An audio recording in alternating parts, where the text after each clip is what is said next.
The aircraft are owned by mabwenyenye ndani ya serikali, and they hire the aircraft to KQ at exorbitant prices in which the KQ will never make any profit.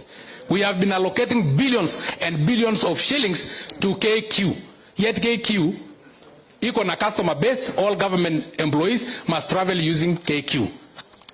KQ charges very high prices, but is always making losses. Now that money tutasema KQ ifanye kenye inafanya, nao mabwenyenye wafanye kenye watafanya. Hiyo pesa ndio tunaleta kwa wananchi. Expressway for instance, it costed us 80 billion. 80 billion kama ungeweka affordable housing. And you know that 80 billion have just created 3,000 jobs. If tungeweka hiyo pesa kwa affordable housing, 1 unit of 1 million, tungejenga 80,000 units.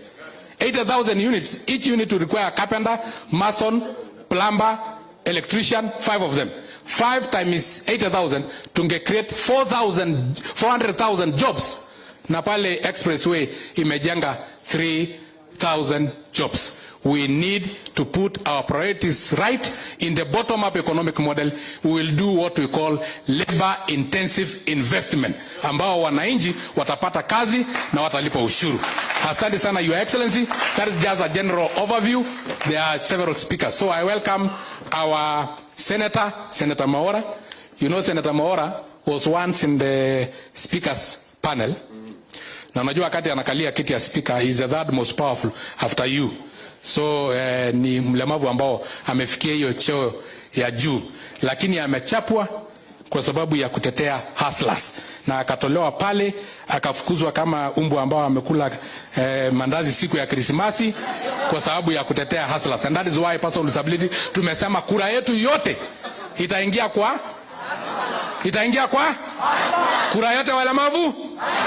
Kura yote walemavu ni 2 million. Hiyo yote uko nayo, bebana nayo, ndio itakupitisha. Kwa hivyo tunashinda round 1. Kama walikuwa nafikiri uko na sijui 51% ama 55%, hiyo 2 million yetu inakupeleka 60 something percent. Asanteni sana na Mungu awabariki. Makofi, makofi. Si ameongea kama simba wetu. Tumpigie makofi tena. Na ameongea chap chap kama maendeleo chap chap. Si tunaona, let's clap for Dr. Alfred Mutua in the house. Unajua watu wengine ambao wanaona mbili mbili hawajajua kama Dr. Alfred Mutua ameingia kwa nyumba. So Your Excellency, nikikosa kutaja wataweza Mwaura bodo kutuambia nani alikuwa amekaa hapo mstari wa mbele. So ladies and gentlemen, before I do anything else, I want to say that persons with disabilities are really people who face a lot of challenges. And the biggest challenge starts when you are born, because even your own family does not accept you. They think like you are a bad omen, you are a taboo to the society. And that makes so many children with disabilities to actually be hidden. When I was born myself, my mother was told that he had actually gone out with a white person. And I have grown up without a father. Another one said, like, I have a skin like looks like a pig. And that is the story of so many people. In fact, majority of people with disabilities are from single parent-headed households. This is a serious challenge, because when you have only one parent, even the economic might is actually reduced. So poverty and disability are like Siamese twins, isn't it? We are the people who suffer the most. Then going to school is another big challenge. People do not want to take you to school. For me, I went to school at 4.5 years at a boarding nursery school. Can you imagine?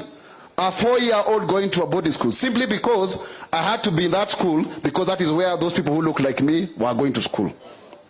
Is that something that can resonate with many of us? Many people who are seated here today will tell you that when even you are interacting with other children, they pick on you, they think like you cannot do it like them. You know, so mothers of children who have cerebral palsy, Down syndrome, they don't have even time to leave their children with anybody. Yet they are supposed to provide for these same children. They are ridiculed. Most of them are left by their husbands. And yet, even when they are trying to access the cash transfer, it becomes very difficult. If they have employment, they do not have tax exemption. When it comes to the issues of employment, I remember my own story. I went for an interview, my first job after campus. And when I was there, I was told, and there were people who are still in the queue, we have already gotten the one that we were looking for. The biggest challenge of people with disabilities is negative attitude.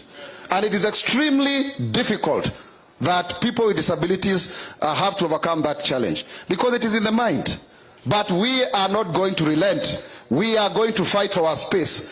And we thank you, Your Excellency, because nobody has done what you have done in this past, in this year.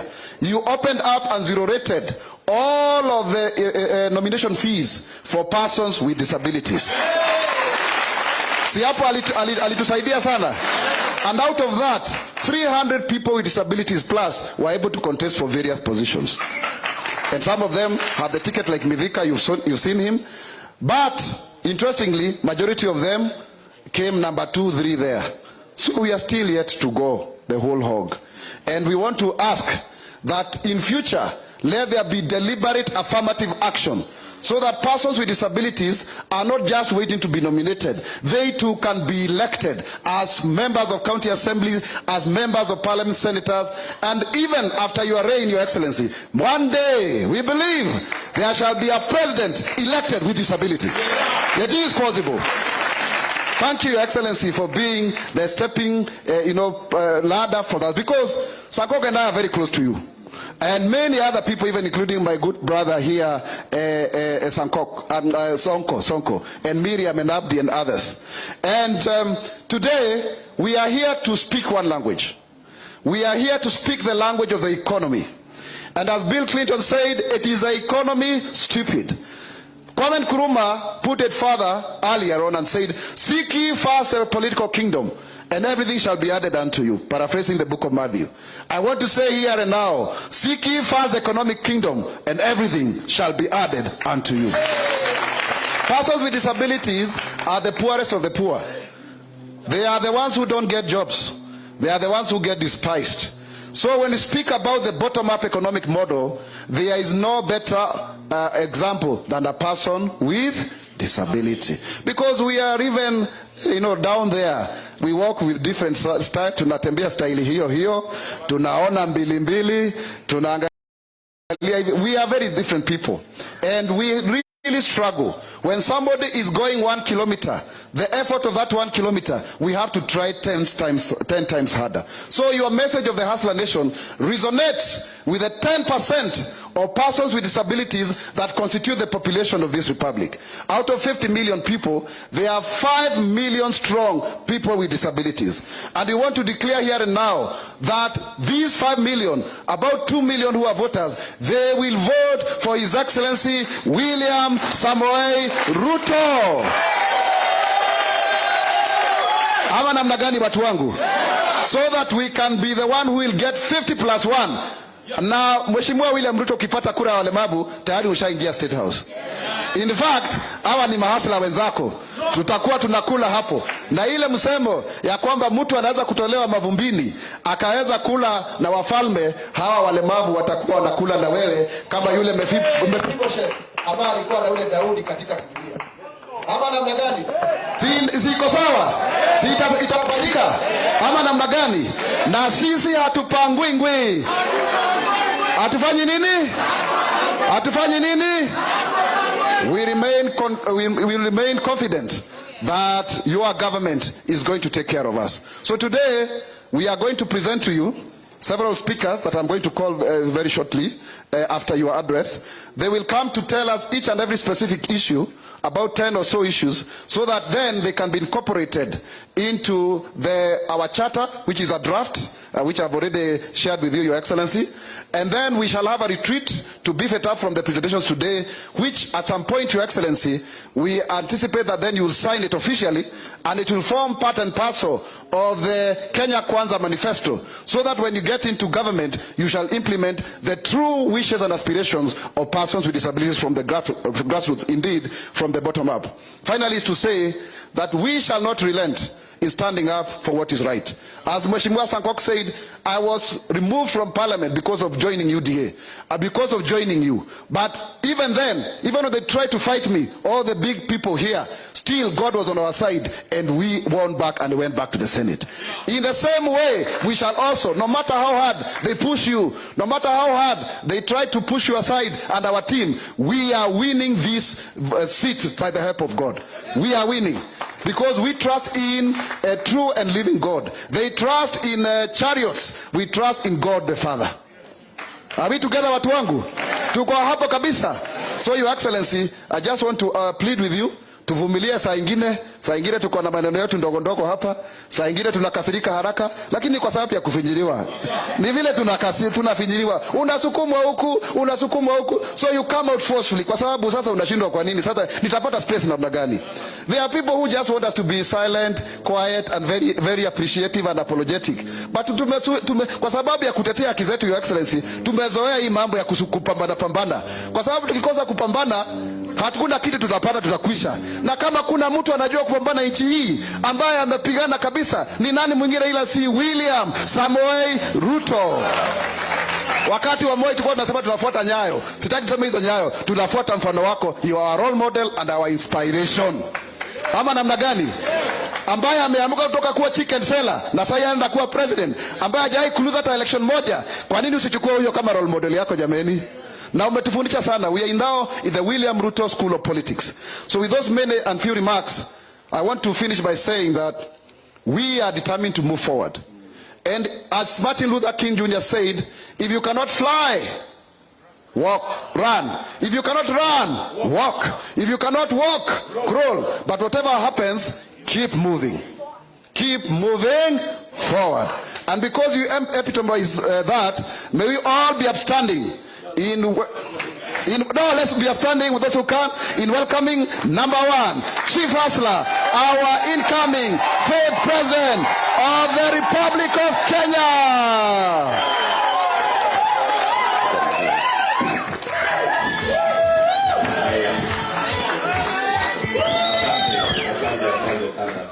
Thank you very much. Let's take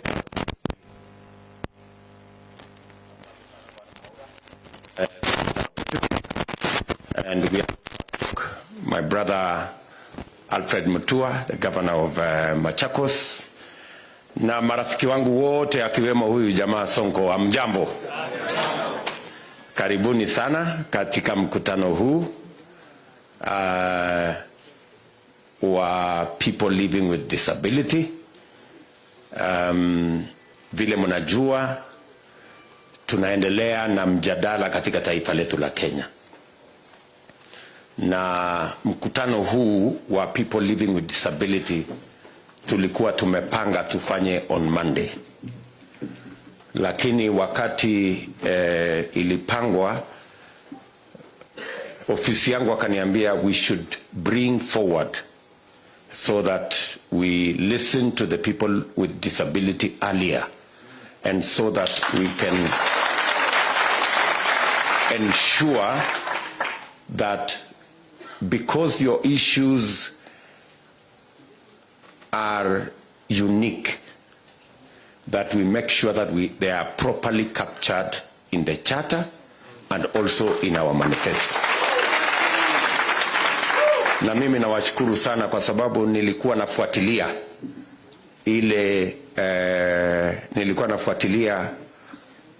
ile mjadala mmekuwa nayo, kwa sababu I know there has been a side engagement with people with disability. You have been working on your issues, and I am very happy that today we are able to bring those issues together here. We can then consolidate those issues into a charter, and then we can also make sure that those issues are in our manifesto. Mimi nataka niwashukuru sana kwa kuchukua muda wenu ili tuongee. Nafikiri hii ni mkutano ya 3 ya sisi kukutana na watu walemavu. Tulikuwa siku ingine, alafu tukakuja pale Karen. Siku hiyo Karen nilikuwa nangojea watu 300, nikapata watu 4,000. Na nikajua mnajua kujipanga. Mimi najua mnajua kujipanga.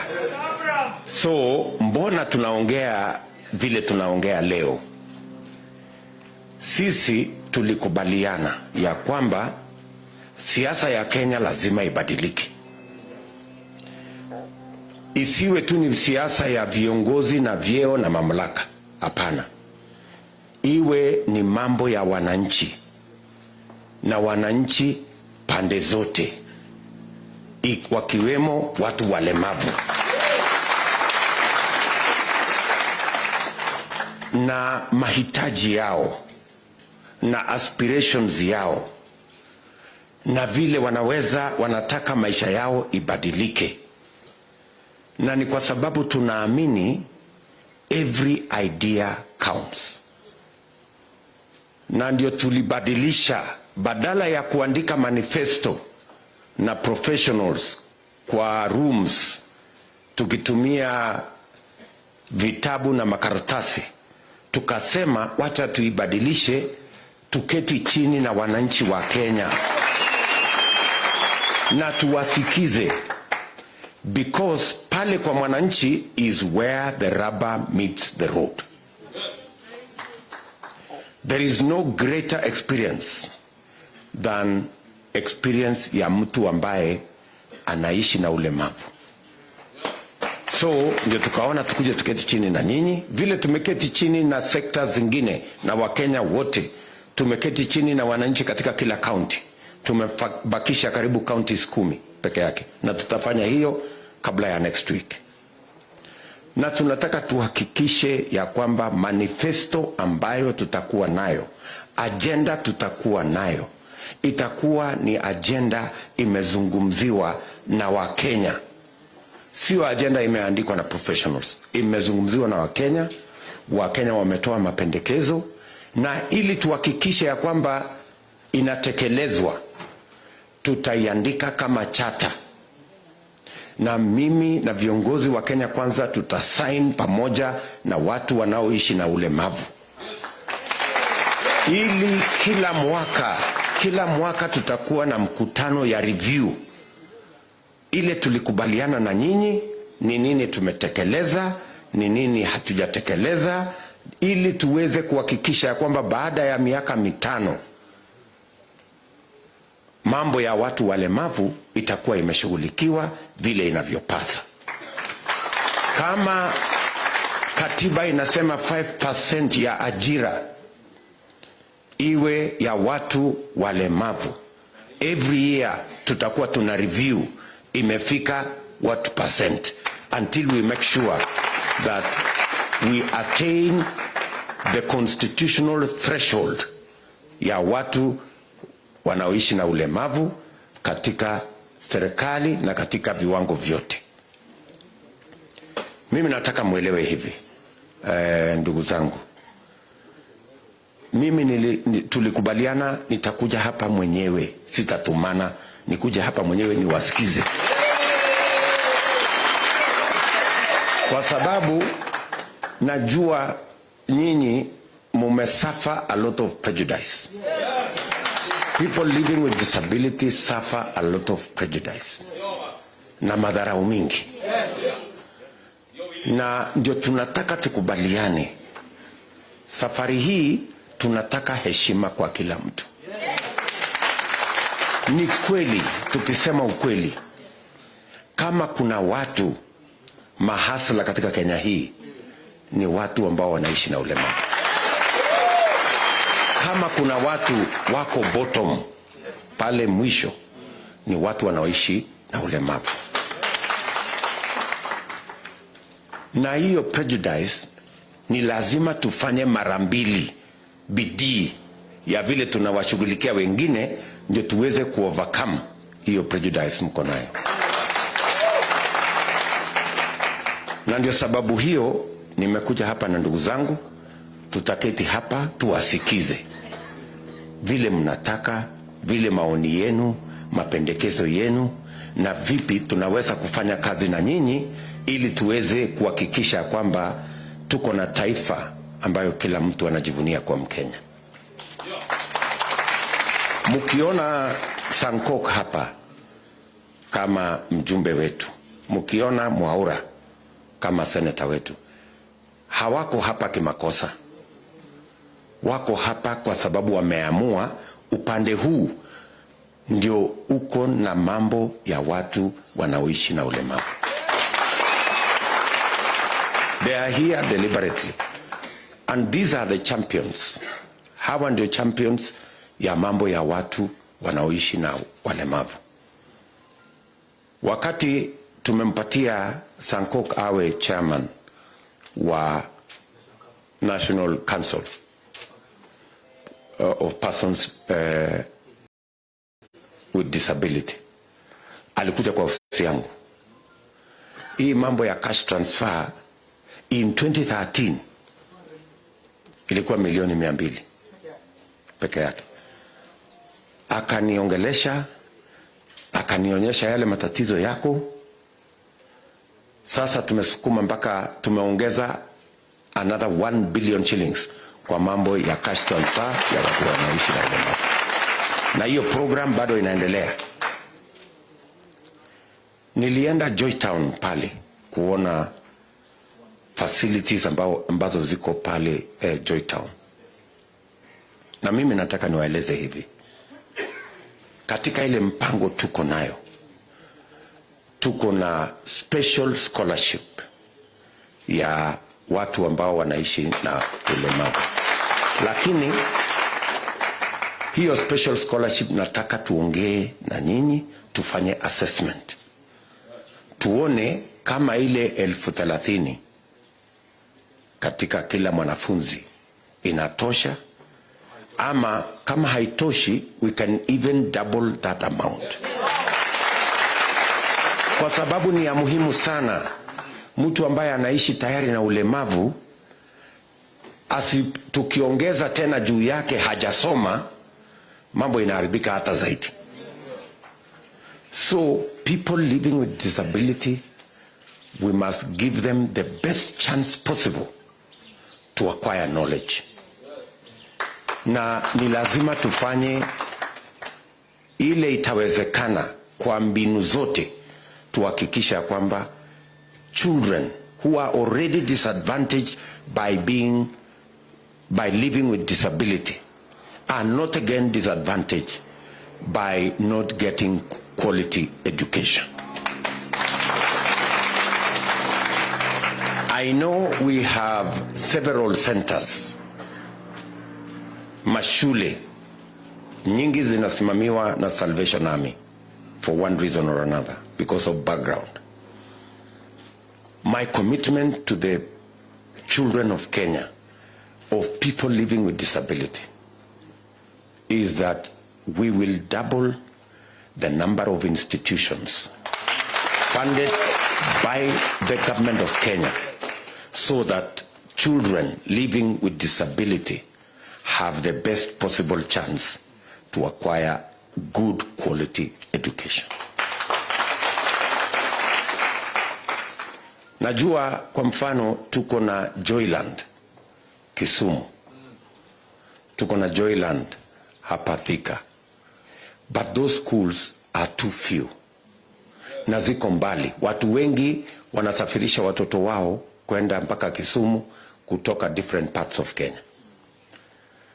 I want to promise here that we will make sure that we have double the facilities that we have, ikuje karibu na nyumbani, ndio watoto wengi wanaoishi na ulemavu wapate nafasi ya kusoma.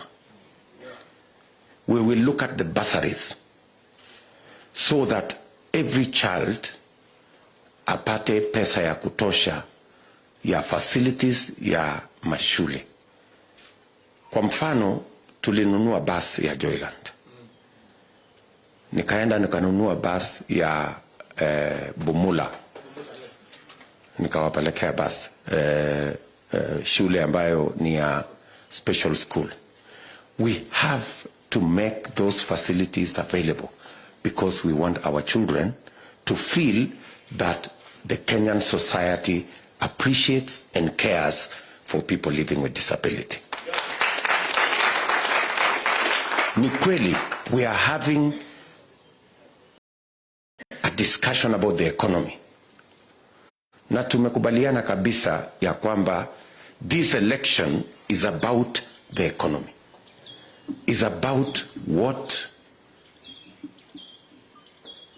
every citizen wants so that we can lift the people living at the bottom and grow everybody, expand the tax base, make sure that we are carrying an equal or proportionate burden of taxation and of moving the country forward.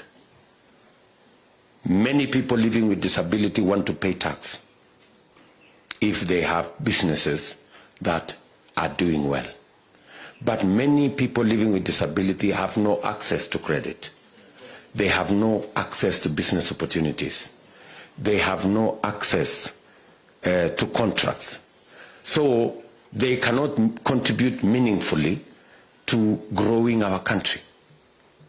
Si ni kweli? So we want to avail that opportunity. First, by making sure that all our children get to go to school. Number two, ile government opportunities ya kufanya biashara under AJAABU. It cannot just be on paper. It must be in reality. And it must be quantified. And that is why katika ile fund yetu ambayo tumesema ya micro and small enterprise tunaita Hustler Fund, tutasema ya kwamba wale walemavu wote watakao pata LPO, they will automatically qualify for funding from the Hustler Fund. You will not need any other mechanism. Hautahitaji security, hautahitaji, bora uko na LPO, we will give you the money to supply whatever it is that you want, that you have won. Tunaelewana? So that we actualize the opportunity for you to do business. Na mimi nataka nikubaliane na nyinyi, hiyo biashara haitakuwa ya toothpick. Ya kusupply toothpick. Lazima iwe ni biashara, kwa sababu hata ukiwa ni mtu ambaye unaishi na ulemavu, kwani ukiambiwa usupply generator, kwani utabeba kwa mgongo?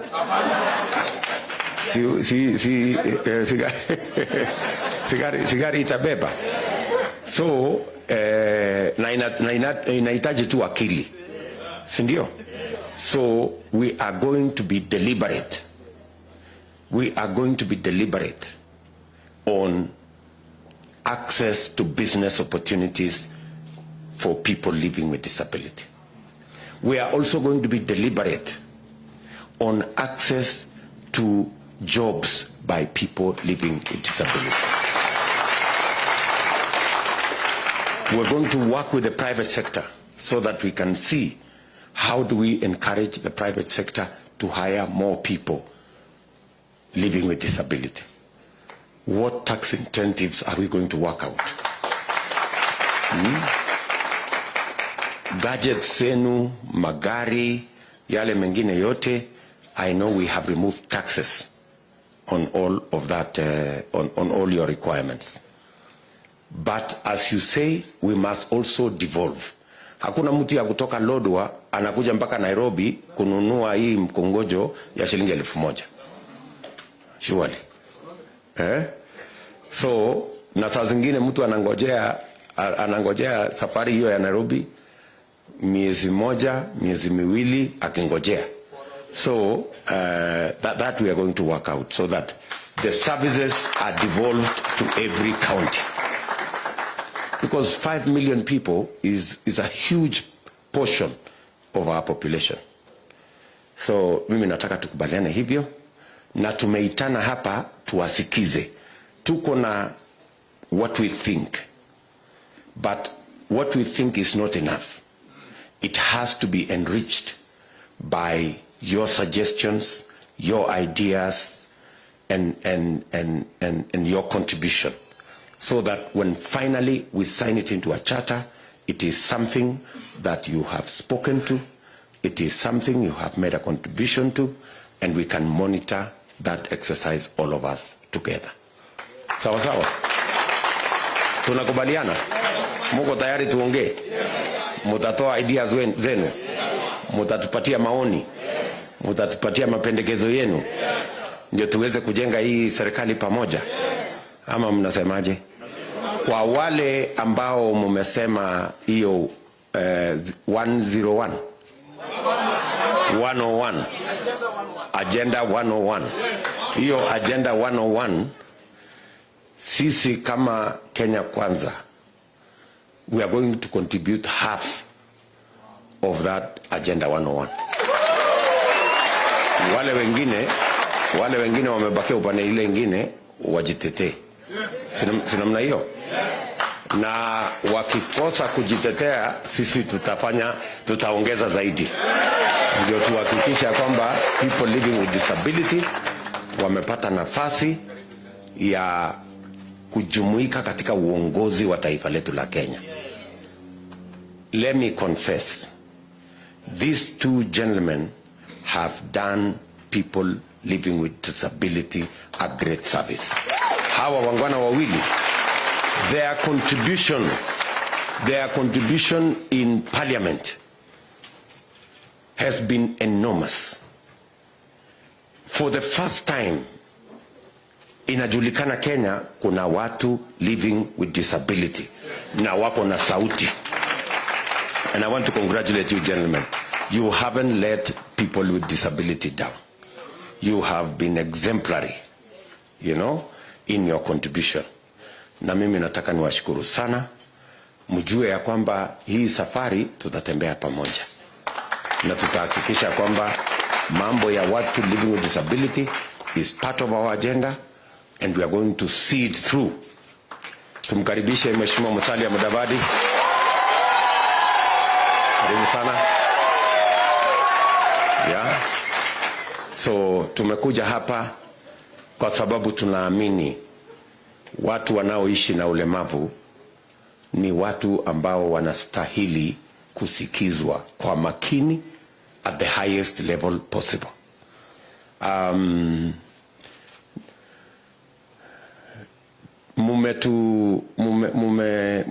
Tayari mumesema ya kwamba sisi ndio tulisema mtu ambaye anaishi na ulemavu, ile nomination fee for the first time in the history of Kenya hakuna mtu atalipa, kwa sababu tulikuwa tunataka kuona wale watu wengi wajitokeze ili wapewe nafasi ya kuwania viti mbalimbali. And I want to congratulate you. Many of you stepped forward. For the first time we had over 300 people living with disability contesting different positions in Kenya. And as a result, we have great men like Mithika here. Mithika won the nominations on a wheelchair. Mpigeni makofi huyu muungano anaitwa Mithika. Tuko na jamaa wetu mmoja anaitwa Martin huko Bungoma. Anaitwa Martin Nyongeza aka investor. Hata yeye anawania kiti ya bunge, and I am sure he's going to win. Na tuko na viongozi wengine wengi, and many of you tumewaweka katika nomination list, at least majority of the people in that category. Na tutahakikisha kwamba kama kutakuwa na pengo tukienda mbele, we will make sure that we fill all the gaps so that we meet Agenda 101. Na tutembee pamoja na nyinyi. Tunaelewana? So nawashukuru sana, karibuni katika hii mjadala. Tunangojea maoni yenu, tunaongojea mawazo yenu, tunaongojea ideas mko nazo ili tuweke katika manifesto, tuweke katika charter na tuweze kuyatekeleza kwa manufaa ya Wakenya wenzetu, hasa wale wanaishi na ulemavu. Asanteni sana na karibuni.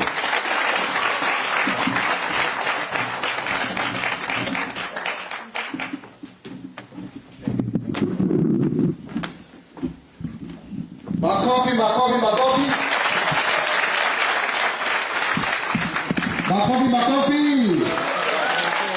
Tumesikia kabisa. Chief Hustler ni mwenzetu. Si anaongea kama mlemavu. Ama namna gani? Yani Your Excellency kama ulikuwa na Wakenya kwa. Ni kama ulikuwa na Wakenya. Lakini hiyo inamaanisha pale Jerry, you've actually been listening to people with disabilities. Piga makofi. I can tell you, tumekuwa kwa hii kazi na Sankok, there are people, sijawahi kusikia, a leader who is articulate on our issues as His Excellency the Deputy President William Samoei Ruto. Na ujue, kwa nini nasema hivyo, si tulikuwa Jubilee. Si Jubilee ilienda vile ilienda. Mbona Mwaura na Sankok walijipata upande mmoja kwa Chief Hustler? Sasa tunajua unafuata ule nini? Hawa namna gani? Na hii Hustler hii asali ni ile ya Hustler. Ni ile inachovya na wale watu hata hawana miguu, wengine hawana mikono, lakini bado ni hasa. So thank you very much. Tumkaribishe kwa makofi Mheshimiwa Musalia Mudavadi in the house, in the house. Wonderful. Sasa we are going to have presentations from our representatives here. Please uko na dakika 5 ujieleze. Tell us the issue, the challenges and the solution. Hatuandiki kitabu cha lamentation, unaelewa?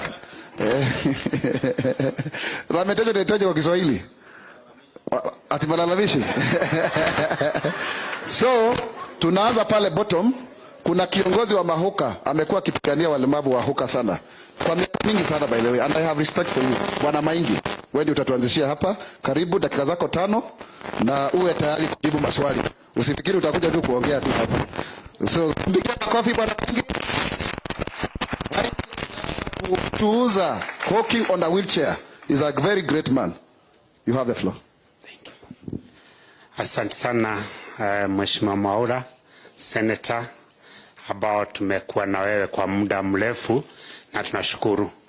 So, Naibu wa Rais Daktari William Samoei Ruto ambaye tunatarajia kuanzia tarehe 10, sababu tarehe 9 ndio tutapeleka kula zetu tutubukize. Kwa hivyo tarehe 10 saa 11 tunatarajia Bwana Chebukati atupatie the 5th President of the Republic of Kenya, na si mwingine ni William Samoei Ruto. Hiyo hatuna shaka daktari. Na kwa nini hatuna shaka? Ni kwa sababu umeshika group ambao hii ndio inaamua, hii ndio inatoa uamuzi. Kula zetu hizo ambao watu wengine wanasihino, hizo ndizo zinaamua. Kwa hivyo naweza kuhakikishia kwamba hiyo State House ukiingia pale tutakuwa pamoja. Na kama vile Senator Mwaura amesema, ukiingia pale tutakula pamoja na wewe pale. Na najua itakuwa sawa. So siku ya kwanza ukiingia pale, tunaposhukuru Mungu, tukumbuke sisi, tuwe pamoja na wewe ili tuone itakuwa vizuri. So kwa majina yangu naitwa Joel Mainge, ni mwenyekiti wa wachuuzi ambao tunafanya kazi katika jiji la Nairobi kwa muda, na si Nairobi peke yake, ni kwa sababu nimeenda maeneo mengi tukishirikiana na Mheshimiwa Mwaura wakati alikuwa katika National Council. Tumeenda kwingi tukijaribu kuona jinsi ambao walemavu wenzetu watasaidika. Na kwa hivyo nataka tu niseme mambo machache Mheshimiwa Rais. Ni Mheshimiwa Rais. Nimetangaza. Hiyo nimetabiri tu sababu imetoka kwa kinywa. So nataka niseme hivi. Kwa mambo ambao pengine tunayapitia tukiwa katika Nairobi, tumeyapata iko katika maeneo mengine, na hasa katika county zile ambazo ni kubwa kama Mombasa, Kisumu, Kakamega, Kitale. Unapata watu wengi wanapitia ile shida ambao tunazipitia kwa pamoja. Na shida ya kwanza ambao Mheshimiwa Rais naweza kuambia ambao imetupata ni askari wa county. sasa ni wa county. Bereni tulikuwa tunaita wa Balasa, lakini sasa ni wa county. Hao ndio wanaangamiza biashara zetu za walemavu, na kupitia pale unapata tunapojaribu kuinuka, Mheshimiwa Naibu ya Rais, hatupandi juu, kwa sababu tunapoweka kazi zetu, tunapoenda kufika agalau 5,000, hizo kazi zinabebwa zote na zinaisha zote, na tunarudi square one. Tunaanza kuomba msaada kwa relatives ili tuweze kuweka kazi tena, tunaanzia pale 500. Kwa hivyo Naibu Rais, tunaweza sema hivi, kwa sababu umekuja na njia, na hii njia itasaidia. Kitu ya kwanza ningeomba, ukiwa rais kuanzia tarehe 10, nitaomba tu ya kwamba all the governors, tuko na Alfred Mutua hapa na wengine wote, na hapa Nairobi tunajua ya kwamba tutakuwa na governor ambaye atakuwa upande wetu, ambaye ni Senator Sakaja.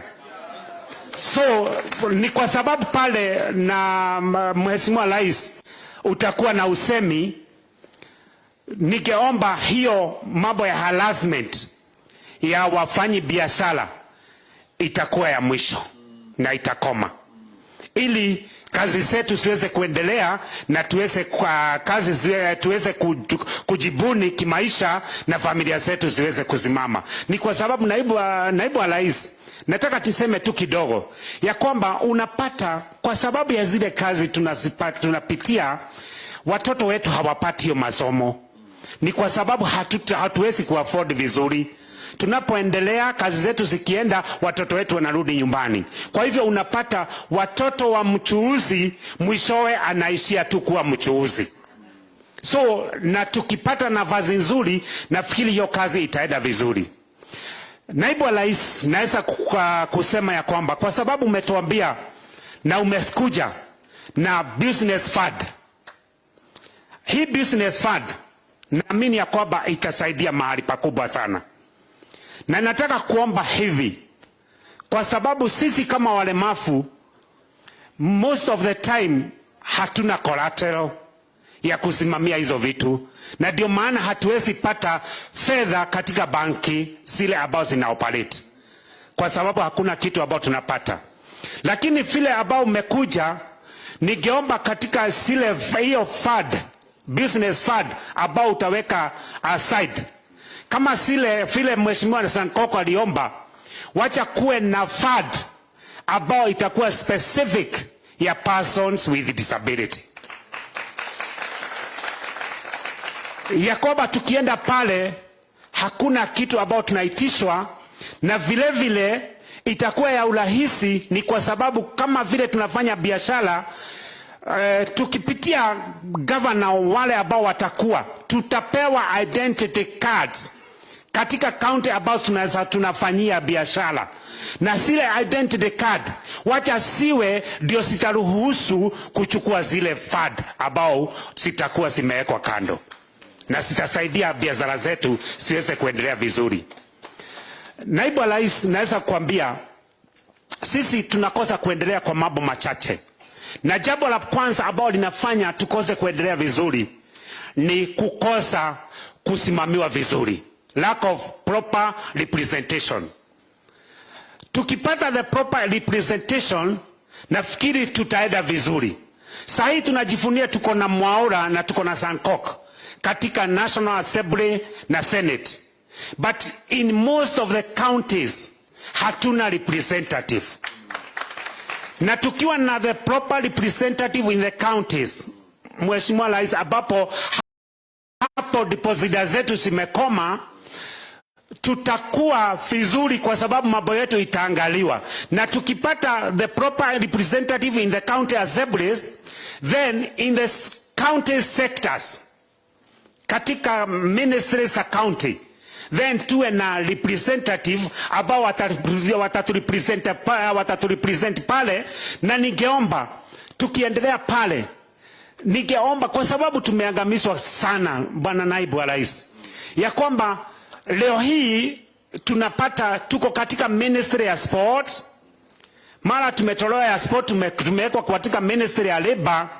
Wacha tuwe katika ministry moja ambao hii ministry tunaweza fuatilia kutoka pale, na tukipata ministry moja, then in the county all the ministry ambao ziko pale tuwe na desk ambao zina represent ziko na watu walemavu, na tukipata zile desk ambao sitakuwa simesimamiwa na walemavu katika hizo ministry, then itakuwa ni rahisi. Tunajua kwamba kama ni malalamishi ya biashara, tunajua ni wapi tunaenda. Kama ni malalamishi ya sports, tunajua ni wapi tunaenda, na ikienda pale najua mambo yetu itakuwa vizuri. Jambo lingine ambao pengine ningesema inaangamiza biashara zetu ni lack of friendly markets. Markets ambao zinajengwa unapata hasiko friendly to persons with disability, na tukipewa zingine inapata tu hatuna mahali ambapo tunaweza fanya biashara vizuri. For example, ukienda katika market ya Muthurwa, naibu wa rais, inasemekana imelipatiwa walemavu sehemu zingine, lakini kusema kweli ukiambiwa uende market ya Muthurwa, hata wewe ambao uko sawa ni shida. Kwa hivyo tunaomba katika markets zile ambazo zitajengwa na national government na county government, wacha siwe friendly to persons with disability, siwe accessible to persons with disability, na siwe na reservation. Sinajulikana ya kwamba hizi ni zile zimetengwa kwa sababu ya walemavu. So si ati tunaenda kung'ang'ana na watu wengine. Hivyo tu tunaongea mambo ya 5%, wacha hata kwa market tujue ya kwamba 10% of stalls ambao zinatengenezwa ni za persons with disability, na tutakuwa sawa. Then mambo ya finance nimeongea. Nafikiri hiyo itatusaidia sana. Bwana naibu wa rais, kwa sasa kaunti mingi zimekuja na Disability Act, na naamini ya kwamba hizi Disability Act in the counties na national, hizi Disability Act naibu wa rais zikiwa implemented fully, tutakuwa sawa. Persons with disability tutakuwa sawa, kwa sababu ndio zinaongelea mambo ya employment, ndio zinaongelea mambo ya representation, na hizo sikiwa pale tutakuwa sawa na mambo yetu itakuwa vizuri. Jambo lingine ambalo ningependa kusema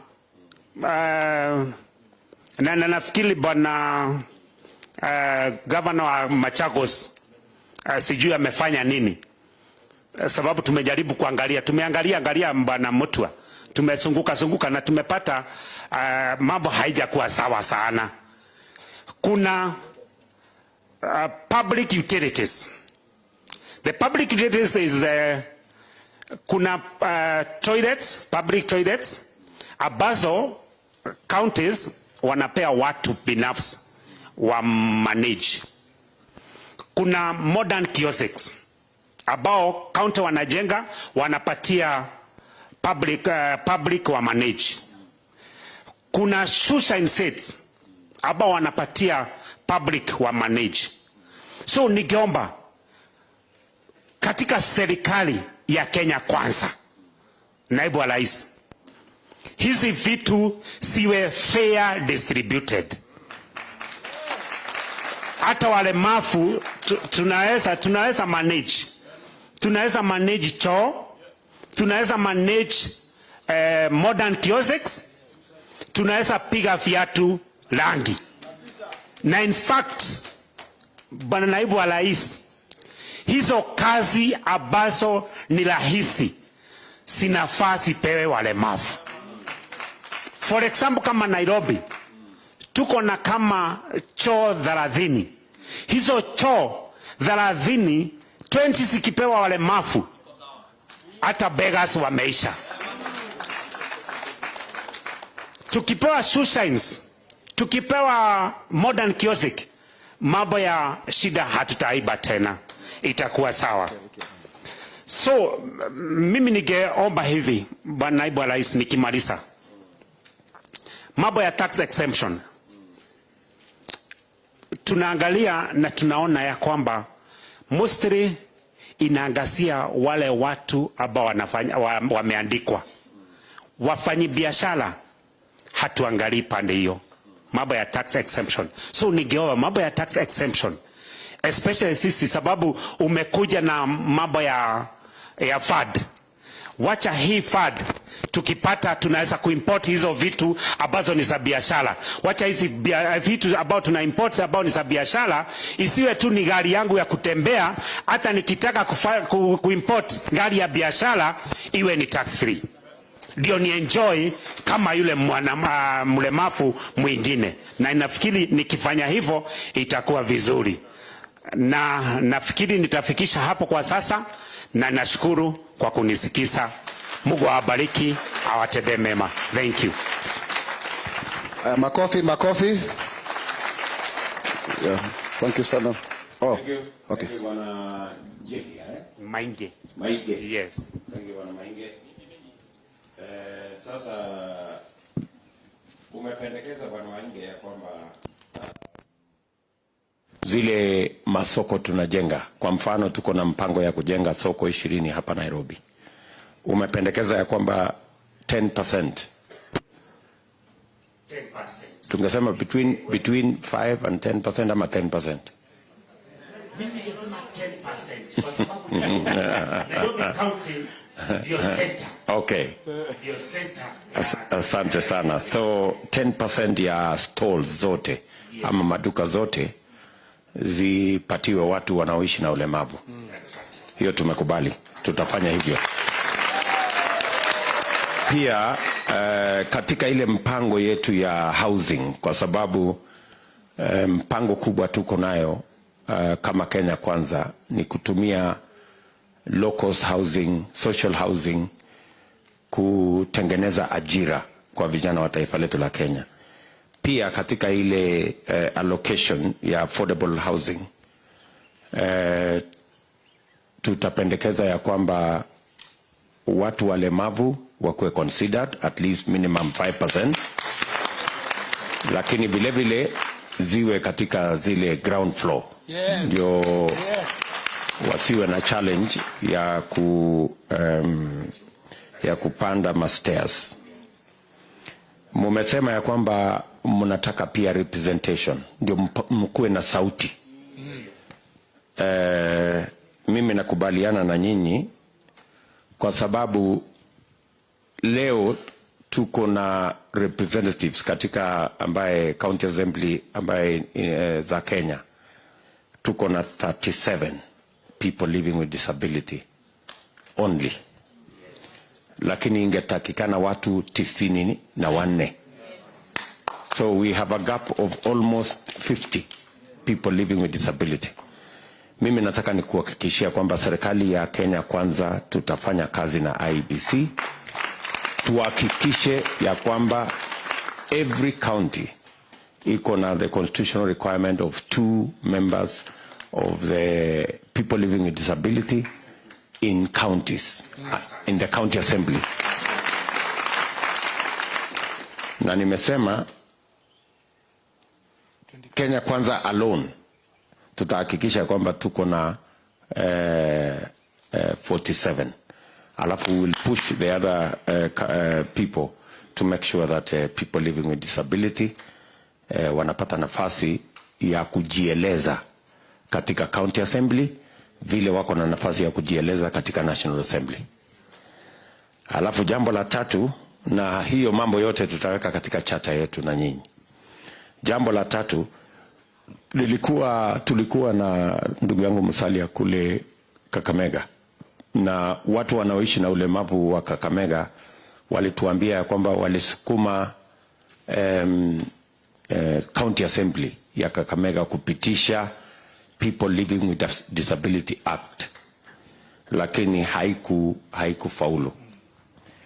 Serikali yetu ya Kenya Kwanza tutahakikisha kwamba within the first 2 years every county assembly in Kenya lazima iwe imepitisha sheria ya people living with disability, ili kuchukua yale mambo yote umesema, vile watashughulikiwa, kama kuna jengwa stalls, kama kuna business opportunity, kama kuna nafasi ya ajira.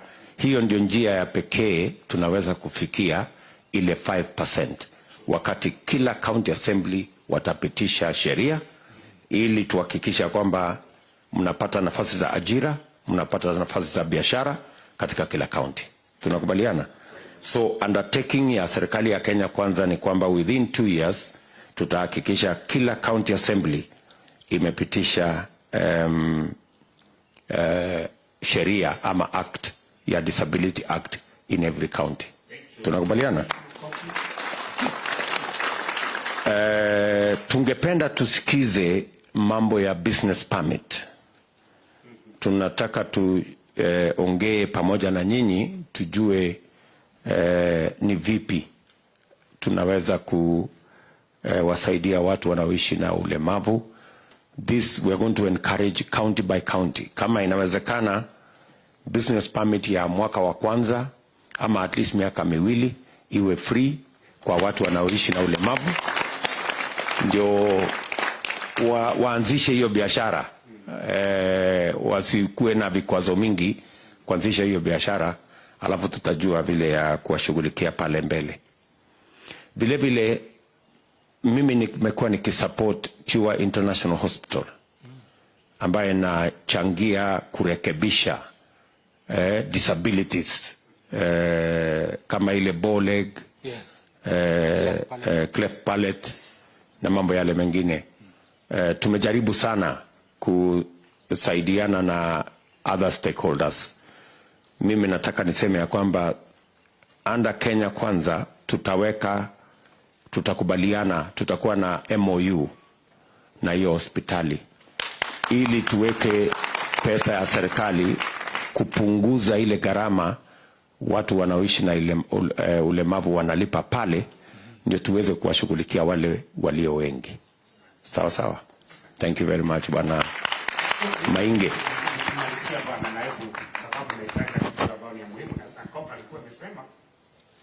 Nafikiri kidogo tu nirudie tu kidogo niseme ya kwamba mlengo mwingine unaongea mambo ya handouts ya 6,000.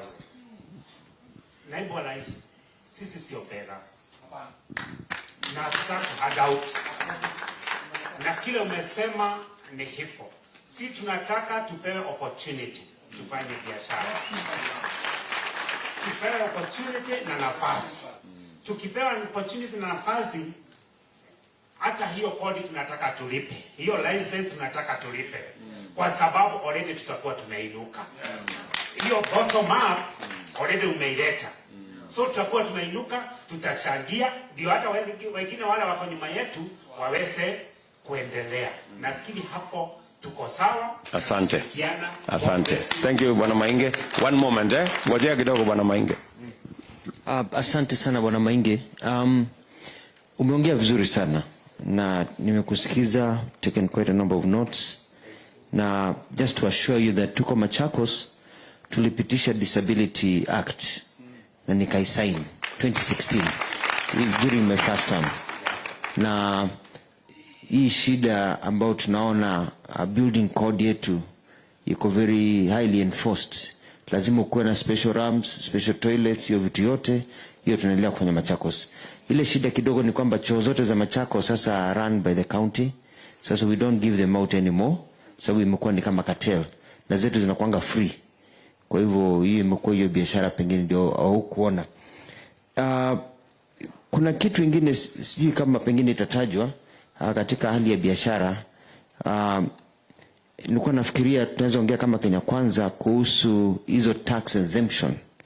Inaweza kuwa it's very important, especially kama ilikuwa prorated. The first year unapata 90% tax exemption, next year si hivyo tu, eventually unalipa yote, lakini the first 5 years you're able to rise up. Unaonaje hiyo mpango hiyo ya kufanya nini? Sababu hata sisi tuko tayari kujenga nchi. Tunataka nchi yetu iendelee na sisi pia tujivunie kuwa Wakenya. Nafikiri iko sawa, ile tu kitu tu tunataka ni hiyo tu njia ya kuinuliwa kwanza. Tukiinuliwa tutoke pale chini, tuendelee na kama vile Senator Mwaura alikiri ya kwamba mwisho tujipate hata sisi tunatoa rais. Na hiyo ndio tunasema in Kenya kwanza, we don't want to give handouts. Yes. We want to give you a hands up. Yes. Tukushike mkono tukuinue. Not a handout, but a hands up. Iko amen. Mainge, habari yako? Okay. Sijui kama uko familia na concept ile ya Bombolulu. Mombasa. Okay. Bombolulu kuna pahali wametengwa na watu walemavu wanatengeneza a lot of designs ya vitu mbalimbali dedicated purely for craft na tourists na nini. Concept hii ya soko unataka tu iwe to adopt proper dedicated kama zile za Bombolulu, pahali tunajua kwamba there is safety, there is care na nini, hamutasukumana na watu wengine, ama mnataka tu iwe extension kwa hiyo design? Sijui kama unajua kama hujui Bombolulu, maybe it is. Naelewa kidogo, na nafikiri kile kitu ambao sisi kama walemavu hapa Nairobi mostly hatungependa kitu kama hiyo, kwa sababu unapata msemo ambao unasemwa ile soko ya walemavu. Hatutaki kitu kama, tunataka tujumuishwe, tuchanganyike na wengine. Katika hiyo soko ambao tunajengwa, wacha iwe number 1 ni ya mlemavu, number 4 ni ya mlemavu. So long ni chini hatuendi juu. Na kama hata juu kama kuna accessible, wale ambao wako sawa, sababu kama mimi ninaweza enda first floor nikitumia ramp, lakini mtu ambaye pengine ako na wheelchair atakuwa huu wa wheelchair anaweza wekwa ground floor na mimi naweza wekwa first floor, kwa sababu at least ninaweza ku access that first floor. Ina njia tu inaeleweka. Asante sana. Nafikiri ile kitu unajaribu ku avoid ni ile stigmatization. Yes. Unatoka kwa walemavu. Hata tuzaidi kwa walemavu. Hiyo ndio hatutaki. Asante sana. Tumeelewa. Makofi. Tumeongea vizuri. Kama mtu wa bottom up. Sawa. Sasa kuna hii AMCO ambayo inashughulika tupate hela. Abdi ni mwenzetu, amekuwa akifanya mambo ya cleaning kwa biashara tofauti. So Abdi is a deaf man, a very good young man from Wajir. Kuja utuzungumzie. Sio kama utasimama hapa ndio interpreter kwa chini, the best way you can do it. I know this young man. Very active. Nini mtakusaidia kuuliza hiki tu hapa?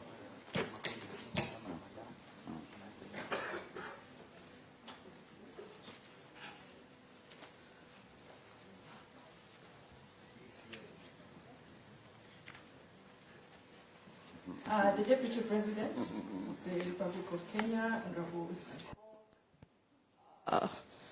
Dr. Alfred Mutua, Musalia Mudavadi.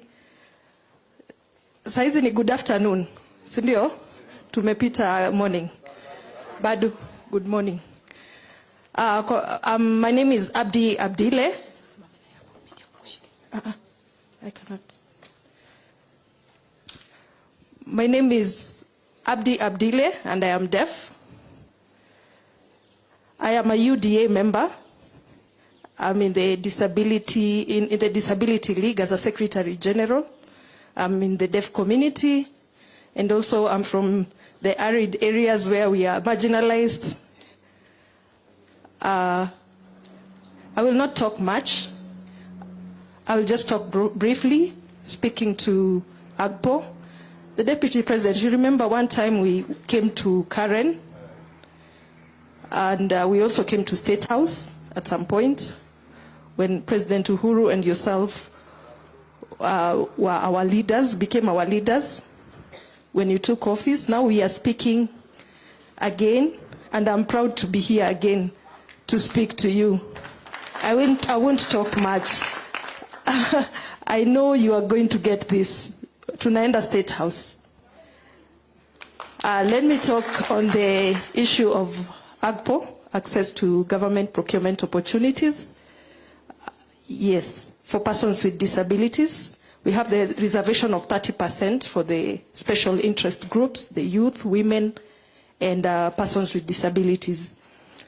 So this 30% has not been achieved. I can be very honest. It hasn't been achieved. Sometimes we see advertisements for tender at KISII. So persons with disabilities are ready to come for the interview, but when I come, I find like the power has gone off and I'm supposed to go using the lift to discuss. People discuss already going on in the meeting, and I'm not able even to access the meeting. So there's nothing I can achieve from that. When we say the tenders are ready for persons with disabilities and we are told to apply, but we are only given tissue papers, 20,000 tenders, or just these small oils. My wife keeps laughing at me because I only get tenders of toothpicks and all that. So we need, bottom up, we need these big tenders. We are able to deliver. We need to achieve this. We can also drive these Prados that we are seeing people driving out here. So once I win a tender, then I'm awarded an LPO or an LSO, then I go to the bank to get a loan. I'm a person with disability or on a wheelchair. The bank says you are not able to get a loan. How will you pay our loan back? You cannot pay our loan back. When I'm deaf and I want to access the banking facilities, they ignore. The communication challenge is there. So it's a big challenge. So when I go to the National Council for Persons with Disabilities, they say our money is there. We have, maybe I get a 2 million tender, but the limit is 500,000 at the National Council. So again, I am stuck. So I cannot move. So, when a Deputy President, after you get this seat, please help us. In the LPO financing, I've exhausted that. Let me talk on another issue of the deaf. In our deaf culture, we are very visual. We view people and give them sign languages. For example, our Deputy President, your sign language is this. That on the nose. Yes? Why did we give you this sign name? You can see it yourself. You can see it yourself. Your nose is a bit bigger. Again. It is deaf culture. That is your sign name. Ruto. Yes. Mudavadi. This is your sign. Because you have that mustache with you on you. That is why we give you Mudavadi. Alfred Mutua, Dr. Alfred Mutua, you always shave this way. So we give you that particular sign. Yeah. In the deaf community, we are visual and we give you a sign kulingana na vile tunakuona, kulingana na your physique. So people wanasema tu Sankok wewe uko na green, ni ile tu green dress, green. So I encourage you to learn a bit of sign language. One time when we went to Karen, we interacted with Honorable Ruto. And you see, when Ruto comes, he always says this. So he knows sign language. This is hello, hi. So sometimes he says this. Yeah? So that is sign language. Yeah, so just learn a little basic sign languages and you'll be able to communicate with us. As a deaf community, we are one family. We do not have a tribe. We are not Luo, we are not Kikuyu, we are not Mukamba and all that. We are one tribe. Sign language. As sign language community, the third language, national language in Parliament and in Kenya. So we have Kiswahili, English and sign language. So we are free to marry any other. We are not like biased. The pastor who led us in prayers is around 70 years. And also, we respect our elders. We go to them. So we have other two elders who are becoming presidents, Waze. So I do not know, they cannot even use sign language. If they don't have time for us. We cannot vote for that, Mrengo. We will vote for Ruto, who is young and is able to sign, is energetic, is able to work with us. Thank you very much.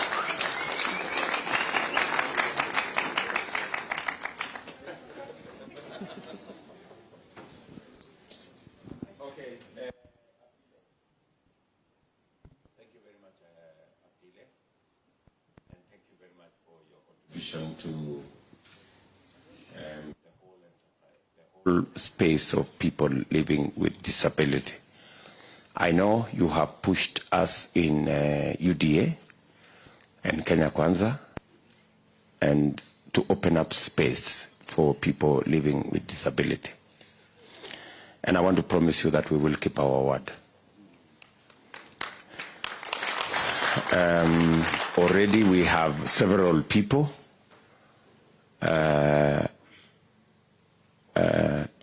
already we have several people who are deaf, like yourself, in our list of nominees that will become members of county assemblies. So the county assemblies have no choice now than to have interpreters in those places. Now, you said. Oh, asante. So,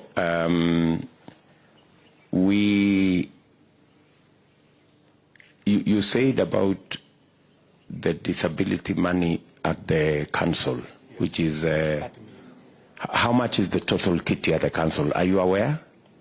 Because you say the limit is 500,000, but how much is the whole kitty in the council? No, just, are you aware, Abdile?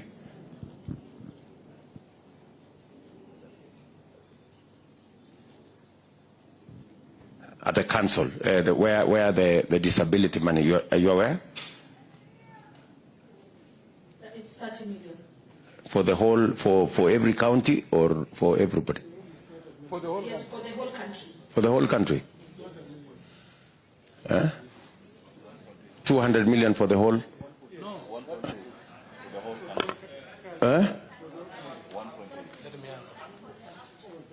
AJAABU. For AJAABU is how much? 30 million. But then the whole kitty for all the other things is 1.8 billion. That is the money that's available for them.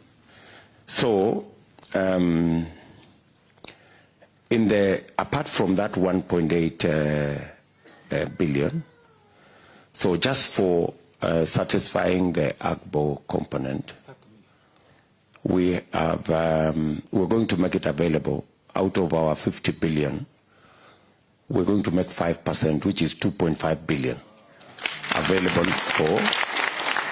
for people living with disability. So if you have 30 million in National Council, it will now be 2.5 billion plus 30 million. So at least we'll have some money. You are aware, of course, Abdile, that we already made you already made the sign language as a third language in Kenya, yes, which now legitimizes the use of sign language everywhere and in every fora. And I agree with you that people living with disability, they want opportunity. They do not want sympathy. Yes. They want opportunity. Is that correct? Yeah. So I think let us leave it there for now, Abdile, and congratulations for what you're doing. Thank you very much. And by the way, you are very smart. I just want to add, thank you, Deputy President. You know, some of us in the UDA Disability League, we've moved and campaigned for you, and recently you were there, and you honored us. Please give us one vehicle for disability, and it's up to us to go down and campaign for you more. Okay, I will. By next week, you will have a car.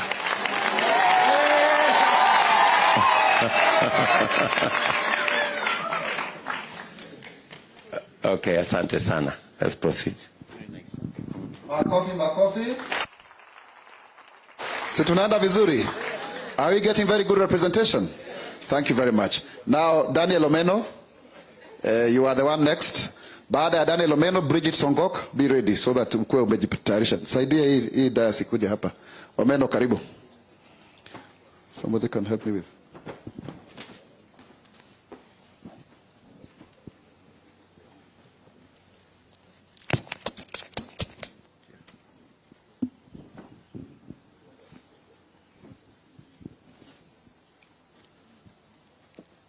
His Excellency, our incoming President, William Samoei Ruto, and pamoja na viongozi wa Kenya Kwanza, ningependa kuchukua fursa hii kuwakaribisha wote kwenye huu mkutano. Kwa majina naitwa Daniel Omeno, na ningependa kuongelea disability and health. Our Excellency, jambo ambalo ningependa kuzungumzia ni kwamba watu wenye ulemavu wanapoenda katika hospitali zetu za public, kuna vile wanatelekezwa, hawakui handled vizuri kama watu wale wengine. Unapata kwamba watu wenye ulemavu wamewachwa pale, hakuna mtu ambaye anawashughulikia, hakuna daktari ambaye anafikiria ya kwamba huyu mtu mlemavu anahitaji usaidizi ama amekuja kupata matibabu, na inakuwa ni challenge kwa watu wenye ulemavu. Utapata ya kwamba hata watu wenye ulemavu akienda pale, tuseme ni a woman mwenye ako na mimba, madaktari wanaanza kushangaa, wanaanza kucheka kwamba haya, hata hao walemavu wanakuwa wajawazito na anakosa kuhudumiwa. Tungependa Bwana President, unapochukua hatamu uweze kuangalia maslahi ya watu wenye ulemavu katika hospitali zetu, waweze kukuwa na ile dignity wanapoenda kutibiwa. Jambo la pili ambalo nitazungumzia ni medical bills. Kama kweli tujuavyo na vile tumesema ya kwamba watu wenye ulemavu ni mahustlers. They are real hustlers. Unapata ya kwamba tukienda pale hospitali kutibiwa, kuna gharama kubwa ambayo tunakuwa nayo, na kuweza kulipa zile bills inakuwa ni shida. tunawekwa pale hospitalini kwa sababu hatujaweza kulipa zile bills. Ningeomba our president, wakati utachukua usukani, uweze kuangalia kwamba kila mlemavu akuwe na NHIF ambayo inaweza kumcover anapoenda akipresent ile NHIF card, aweze kutibiwa na aweze kupata matibabu inavyostahili kama watu wale wengine.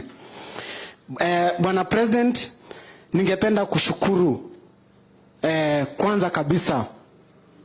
I remember very well when we had the first ever Mr. and Miss Albinism in 2016.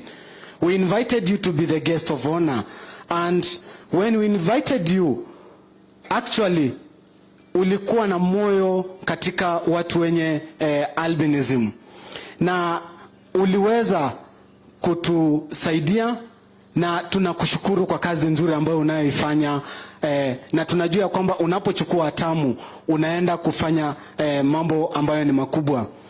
Ningependa kusema ya kwamba tuko na changamoto kama watu ambao wako na albinism. Kwanza kabisa tuko affected tukienda kwa jua. Ninakushukuru uliitisha huu mkutano na ukaweka hema na uliconsider persons with albinism, kwa sababu tukiwa kwa jua tunapata skin cancer, na people with albinism suffer a lot from skin cancer. The money that has been allocated for persons with albinism, it's less. Ninashukuru our able super senator here, Isaac Mwaura, kwa kazi nzuri ambayo amefanya. He fought for that. That's why we can get sunscreen from the hospital. But I want to assure you, our president, the money that has been allocated is still little. Compare when it was allocated for 3,000 people, persons with albinism. But now it's 3 times of the number. But still, we have to cater for ourselves, of which is a challenge. Some people don't get sunscreens. Some people are not treated for skin cancer. Recently, we have lost around 3 persons with albinism from skin cancer. And if we don't take care, our people are going to die. So, through your government, Mheshimiwa, we ask you to consider not only albinism. We have other types of disabilities when they are suffering from different types of diseases that they can't be able to manage. They can't be able to take care of them. Kindly look into that. Number 3 and the last one. Persons with albinism have devices, and these devices are costly. We can't be able to manage. As Mheshimiwa Sankok said, crutches are 1,000.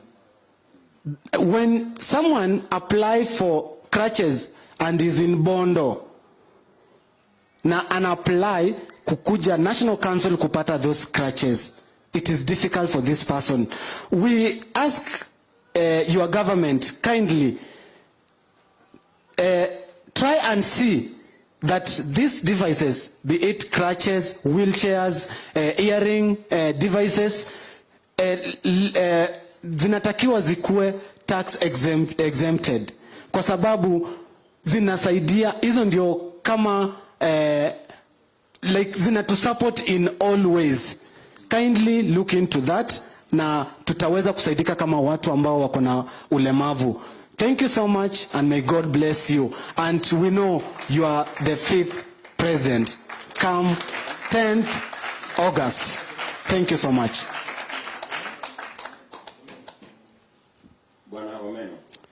Yes, President.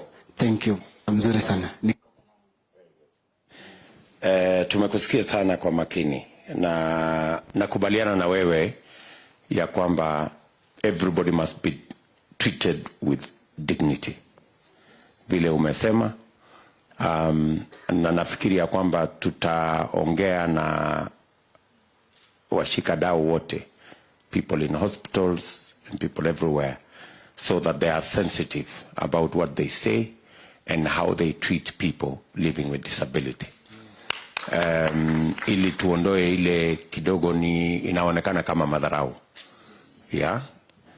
Na ni kweli unajua mtu akienda mama mjamzito ameenda hospitali na pengine anaishi na ulemavu, watu wanaanza kuongea mambo ambayo hayapaswi. So tunakubaliana na wewe hapo, and maybe in our curriculum we will have to think of how to ensure that there is sufficient training of all government workers to make sure that they are sensitive to dealing with people living with disability. Jambo la pili, umesema ya kwamba watu wanaoishi na ulemavu wasaidike na mambo ya NHIF, wawe na NHIF cards ili waweze kupata matibabu. Mpango yetu kama Kenya Kwanza ni kwamba itawezekana tuwe na universal health coverage. Yani kila Mkenya, awe ni mlemavu ama awe ni sio mlemavu, wote tutakuwa na bima ya afya ya umma wote wa Kenya.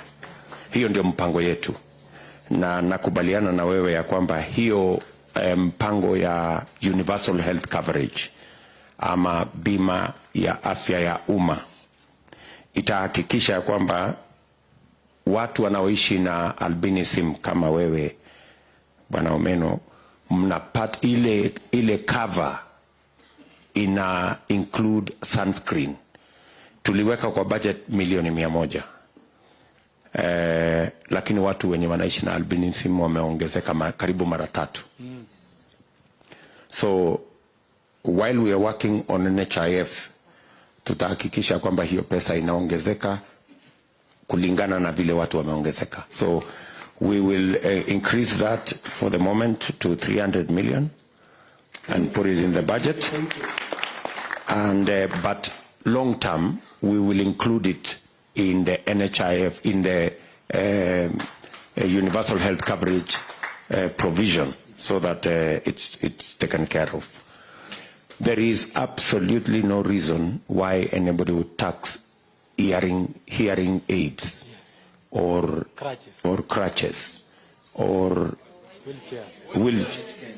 white canes, because these are just used for people living with it. It cannot be used for anything else. You know, nobody else needs it. So we will work with our tax experts so that we can remove tax on those items and make it much more accessible to you. And finally, ili msio mnangojea kutoka Bondo vile umesema ama sehemu nyingine, you know, ati mnakuja kuchukua kitu ya shilingi 1,000. Tumesema ya kwamba we will find a mechanism to devolve to counties these facilities, ndio iwezekane ipatikane. Na katika ile sheria ambayo tumesema tutahakikisha kila county itakuwa na disability bill, tutahakikisha kwamba kila county wako na ofisi ambayo itashughulikia watu wenye wanaishi na ulemavu, ikiwemo provisions kama hizo umesema. Tumekubaliana? I don't know whether, gentlemen, you have something to say. Panomeno, na jambo lingine pia lilitajwa na atiteze Mheshimiwa Sanko kama Mheshimiwa Mora kuhusu hata when you get donated items, wheelchairs, crutches, and they come from other countries for our people, wanasumbuliwa sana pale customs, wanakuwa lipe taxes on donations. So you can be assured serikali ya Kenya Kwanza hii itakuwa ni mambo ya kusaulika. Donations should not be taxed. As long as they're coming to assure people, then it is very easy for them to come. I've been very frustrated myself. We imported items for, you know, some groups, and I had to go to Mombasa to try to get it to pay for them so that the wheelchairs can come out, which is ridiculous when you think about it. Even some people are giving their donations to Kenya, waliacha wakapeleka other countries, because it looks ridiculous. So some of those small shida ndogo ndogo ya watu ambao haelewi, hiyo tutaiondoa chap chap. Thank you so much. Asante sana Bwana Omeno. Thank you very much. Mheshimiwa naibu rais, hawa watu wachukue opportunity kukusalimia. Omeno, Maingi, nendeni msalimie. You don't get this opportunity mara nyingi, si ndio? Hiyo ni mkono ya rais ambaye anaingia, si ndio? Hata usiende uoge leo jioni. Pige picha, weke frame, weke hapa kwa nyumba. And by the way, His Excellency is very approachable. Hiyo wakati Omeno anasema, I called him today, akakuja kesho. You know, he's not accessible. Yeye anachukuanga simu, sio kama wale wengine wanalenga. Tunaelewana hapo lakini msiombe namba mwanze kupiga saa hii. So Bridget Songok ataongea mambo ya employment, atafuatiwa na Samson Wawero, he's a blind man, the CEO. Alafu tukuje kwa our chair Sonko. Please dakika mbili kwa sababu program inaendelea kuwa tight so that others can get an opportunity. Ni sawa sawa? Tuko salama? Tuko salama kabisa? Hebu salimia mwenzako, mwambie nasikia niko very nasikia vizuri sana, karibu na Deputy President. Wewe unanionaje bwana? Unafikiri ningefika hapa kama mlemavu? Haya hapo. Your Excellency, our 50th President, leader of Kenya, and my fellow people with disability. Good afternoon. Okay, my name is Bridget Songok, aka Sankok. Most people call me Sangok because more Honorable Songok is my dad, and I've taken really advantage of that name. I've become popular because of that name. I am a Deputy Secretary of UDA Disability League. I'm the founder and director of Warembo na Disability Society of Kenya. I formed Warembo na Disability Society of Kenya after nilitolewa job, after Maura, who is my mentor, aliniambia we go against it is BBI, na after hapo kujulikana nimekataa mambo ya BBI, nikaenda kufutwa job. Yes, we are fighters. That is no sorry. That is a bottom up. Kutoka chini paka juu. Okay, Your Excellency, our challenges for people with disability seeking employment. We have employers' doubt. Inasema nini? You find private sectors and government sectors. They don't want to employ us. They segregate us. They don't give us that 5%. Yes. So because already in chapter 54 tumeambiwa tunapewa 5%. But tunapata hizo private sector and public sector, they don't give us. Mheshimiwa, Your Excellency, our President, in your government, as you had promised us Agenda 101, can you please give us CAC in counties? Each should be a person with disability. Can you give us at least 15 ambassadors for people with disability? Yes, kwa nini ikuwe moja? Why don't you give us even 5 or 2? Yes. Again, the challenges that we encounter as people with disability not to have a job is education, lack of education. As you had my mentor, Honorable Maura, alianza shule akiwa na 4 years. Some of us here walianza shule na 15 years. Not because kunikupenda kwetu, because we live in a poverty. Our family cannot provide us. The stigma, like my family hataki kuniona nikienda shule because that shame. Your Excellency, your government should give us bursaries. Schools should be accommodative so that when we go to school, we are able to get employment. I'm talking about my experience as nililelewa Nandi County, and we used to have one school in Kobuzoi. So unaenda unapata vacancy imejaa, walemavu wamejaa. So unabidi unungoje wengine wamalize nje upate vacancy. So Your Excellency, we need more schools for people with disability. And ukipata mtu mwenye ako na degree, because most of us we have degree, lucrative degree, you find the employers employ the high school more than us. Yes, we need even TFE to be accommodative to people with disability. Mtu mwenzangu, mlemavu mwenzangu akienda na hiyo certificate ya TFE is able to be employed. Yes. Another one is transportation and accommodation. Like most people with disability, the environment for employment is not friendly. Unapata maizi maofisi iko 7th floor na uko hapa na wheelchair. Unapata hizo inaitwa the lift asivani.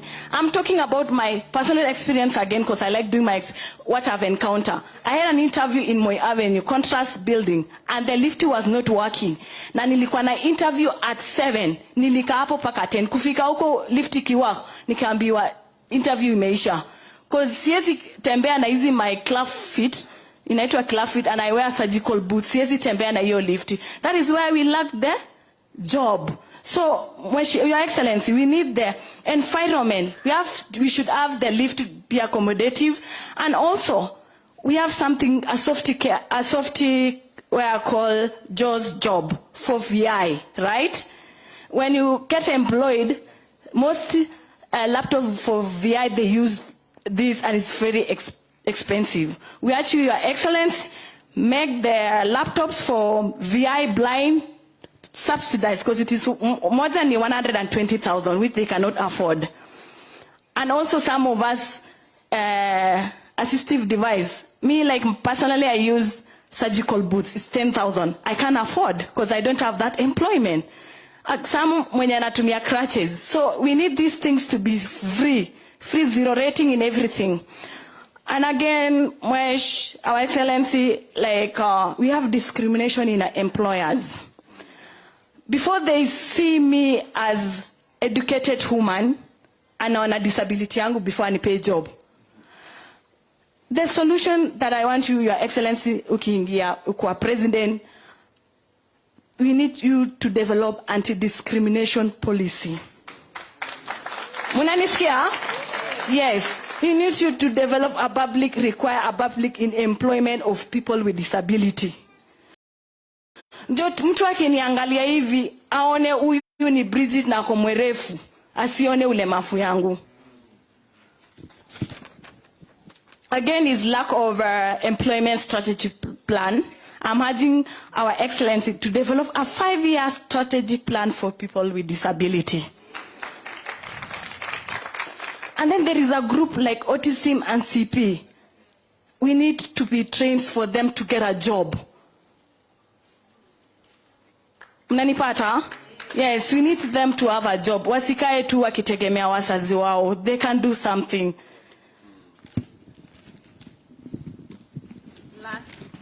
Last, the only wise word I can tell you, Your Excellency, because you will become our 50th president. It is easy to do a job, right, than to explain why you didn't do. Give us job, Mwesh. Yes, we have server, give us job as people with disability. Can you repeat again? It is easier to do a job right than to explain why you didn't. Yes. So ukinipea hiyo kazi nitafanya, na nitafanya twice than non-disabled. Right? Yes. Thank you.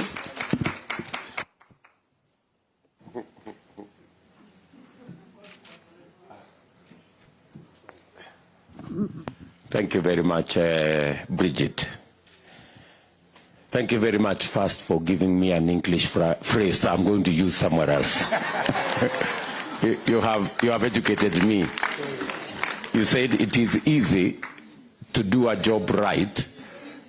It is easier to do a job right than to explain why you didn't do it. Wow. Yeah. So we better just give you the job, and you will do it right.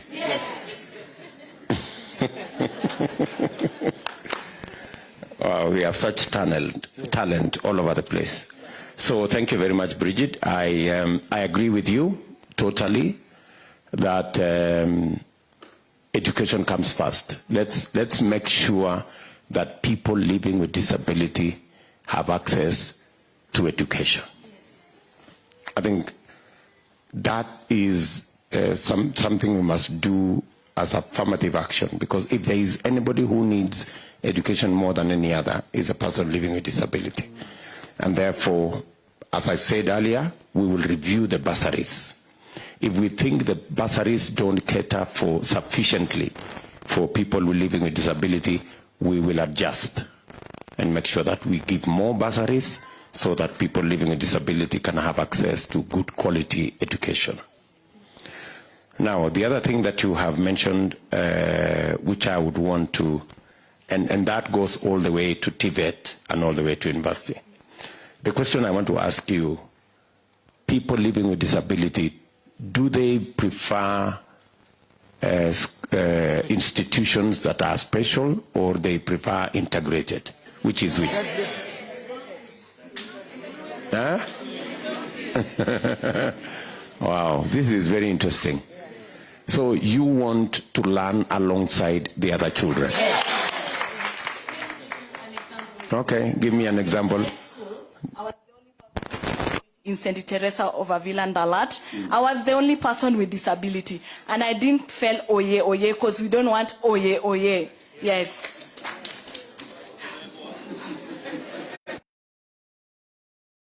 Wow.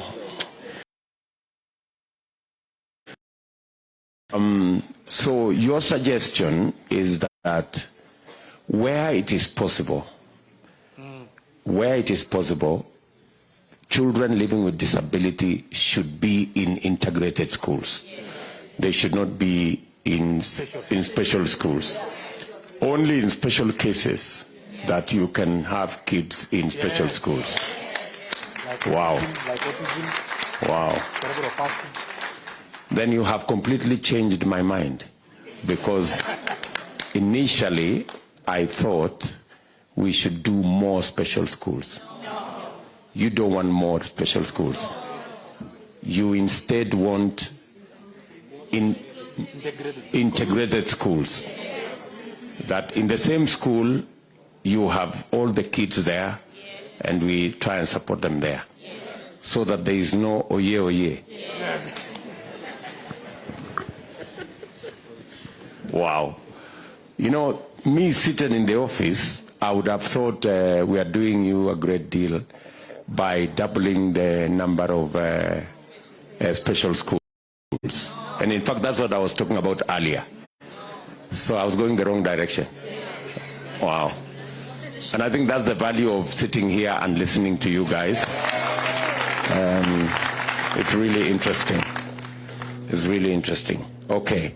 So, so you have said that for people who are visually impaired, we should make it possible for them to access computers that are slightly more expensive.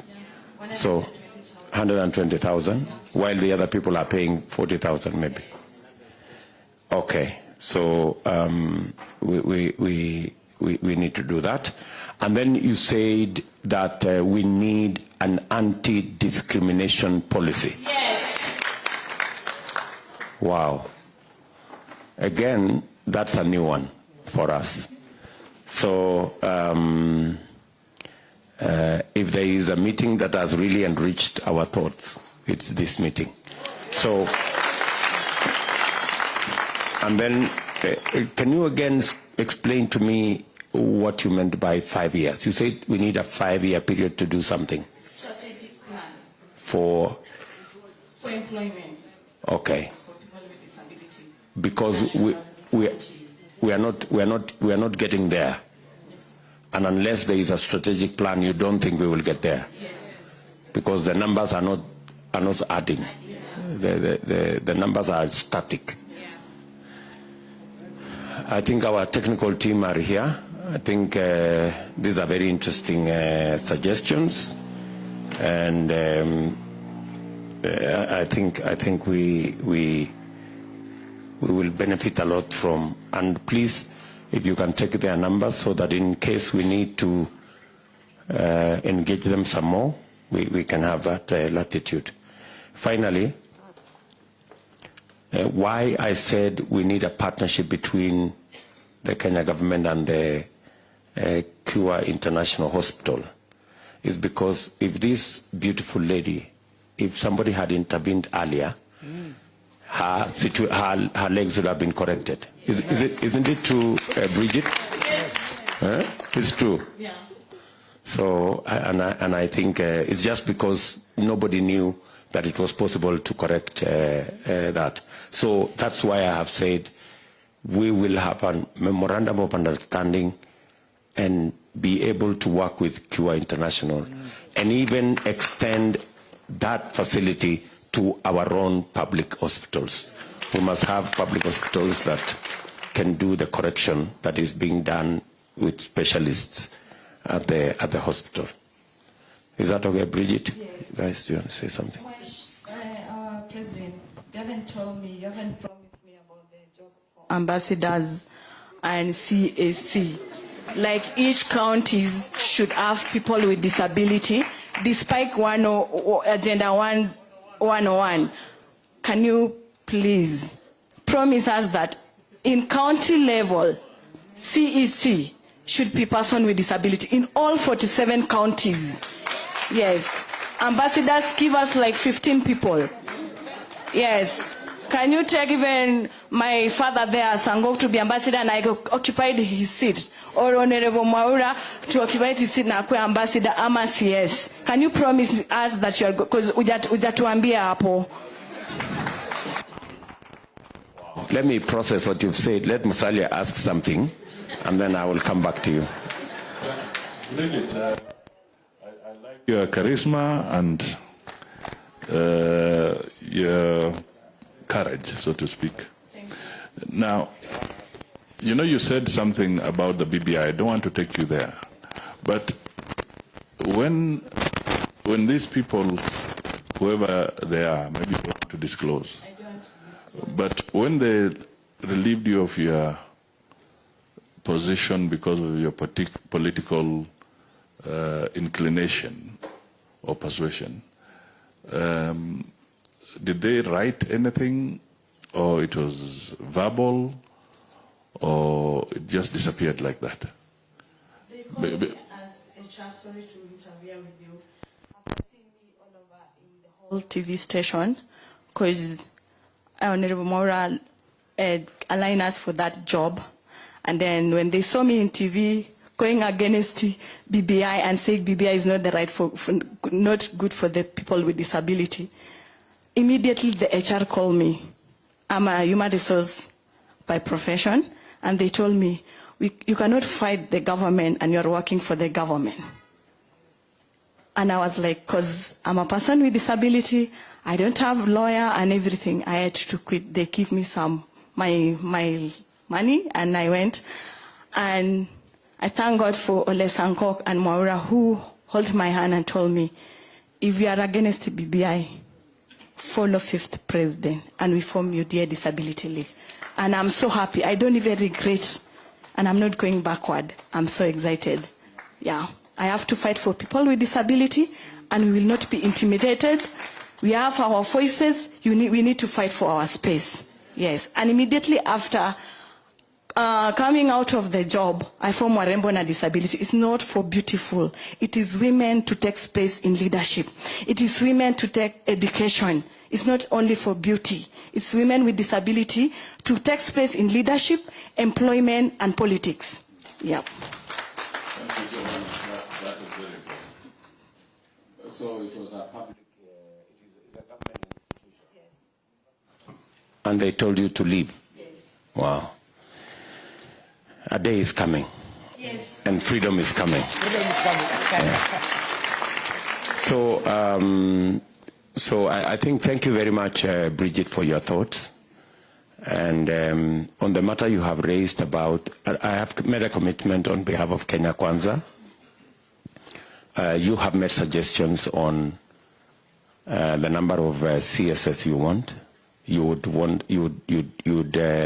would suggest, and PSS, and CECs, and ambassadors. I want to promise you that there will be more ambassadors, there will be more CSS, and there will be more PSS than there are today. That one, at least I can promise you that. I may not promise you the numbers, but certainly we will improve on what we have. all right? We will move it to another level. On matters of CECs, we are going to discuss with our governors, the ones who will be on our side. We will persuade them, you know, as part of this engagement, and I'm sure they're listening somewhere.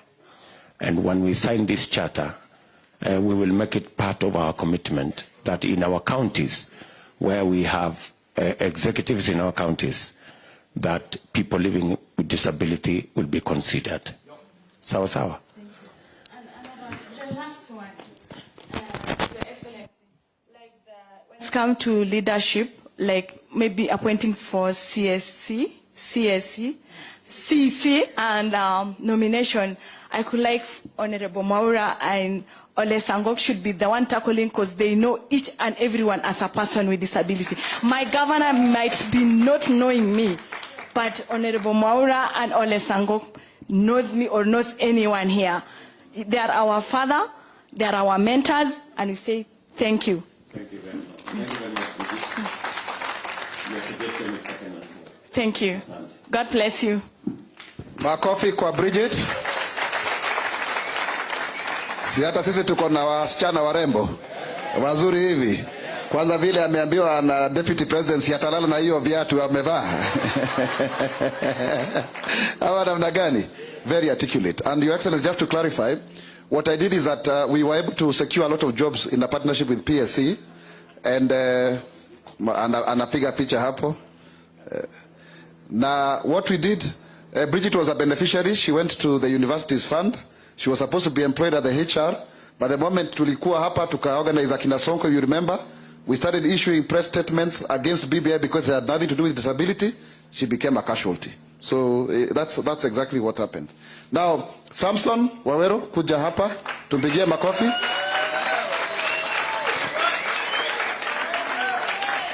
Huyo anatumia white cane huyu, na Your Excellency anakuona. Anakuona.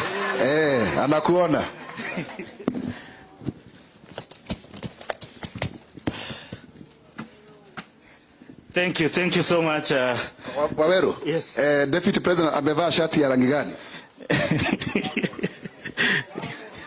Amevaa kala yellow, inakaa jua. Nimesimama hapa nasikia moto. Thank you.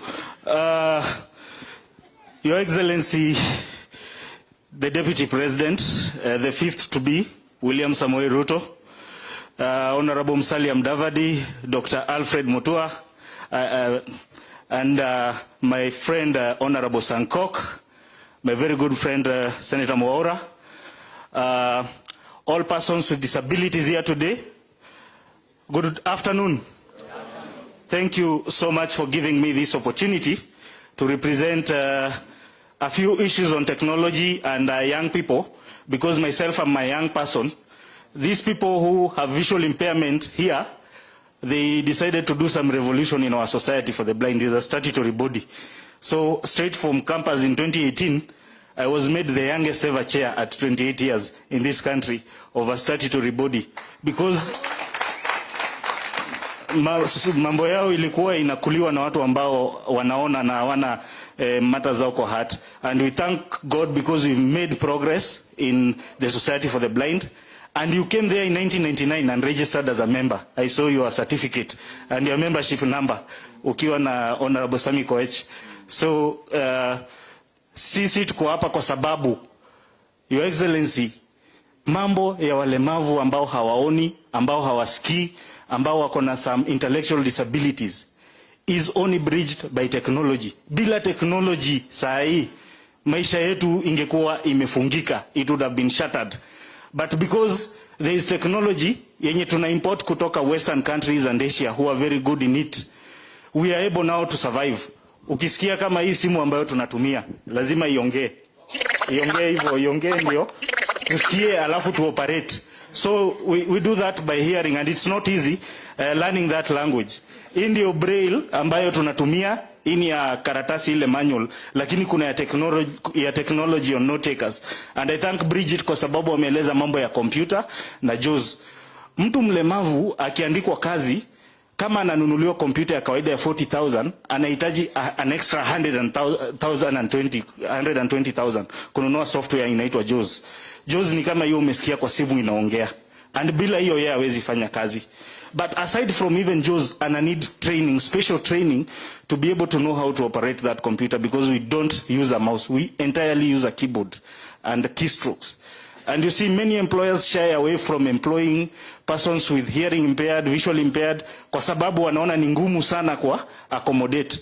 But organization kama Kenya Society for the Blind, yenye iliundwa na Act of Parliament, just like National Council, just like National Fund, and many other funds for disability, Kenya Society for the Blind is never financed by government. It has never been funded. And kama na need an extra 120,000 kama mlemavu, na siwezi pata hiyo, kama hii society ingekuwa inakuwa funded, that price would have been down to around 25,000. So we sort of feel discriminated that we can have the oldest society for disability, which was created in 1956 and has never been funded by government.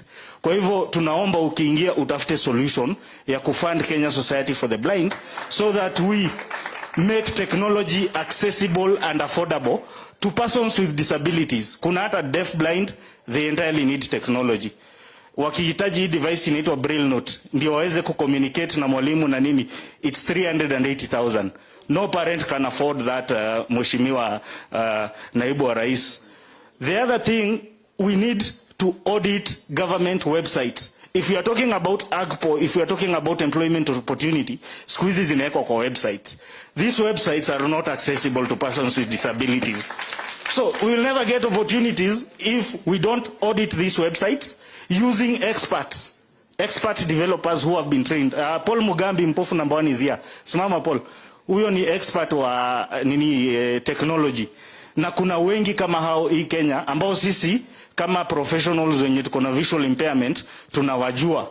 So hawa watu wahusishwe katika ICT authority, katika the ICT ministry, katika communications authority of Kenya, both in the boards, in the employees and in the directorates, so that we can make sure any person doing government website makes it accessible.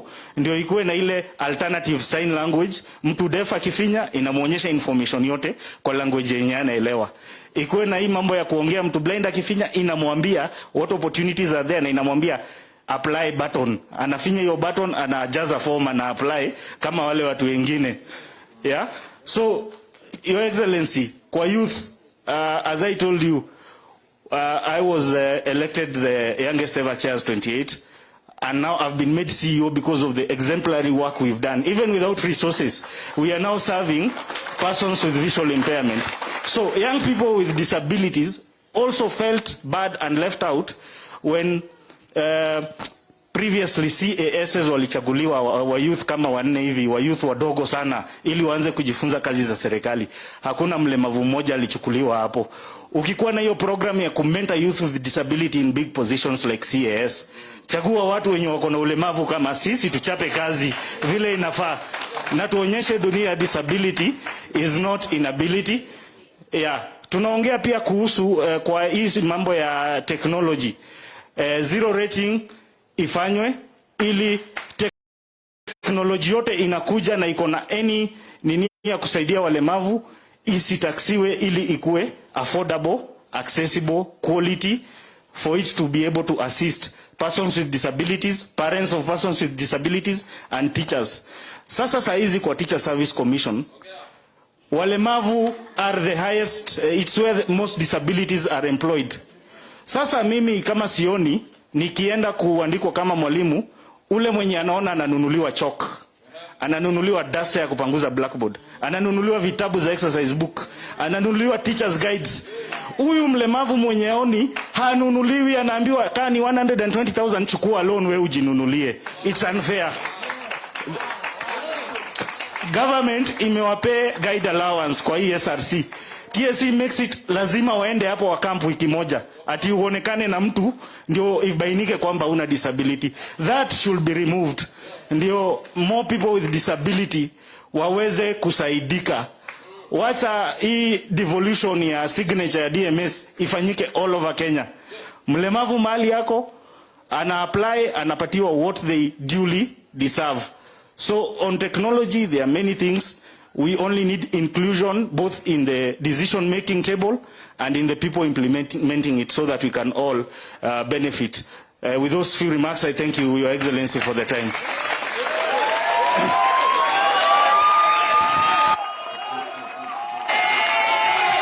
Asante sana Waweru.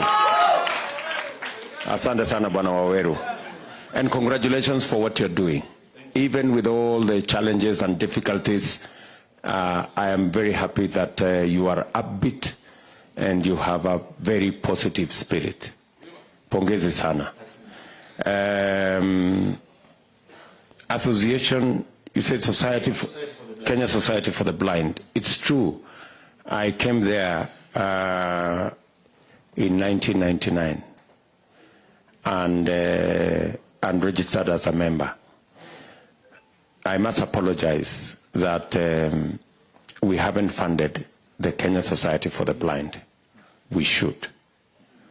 And I want to promise you that, God willing, from next year's budget, there will be a budget for Kenya Society for the Blind. It is established by an act of parliament.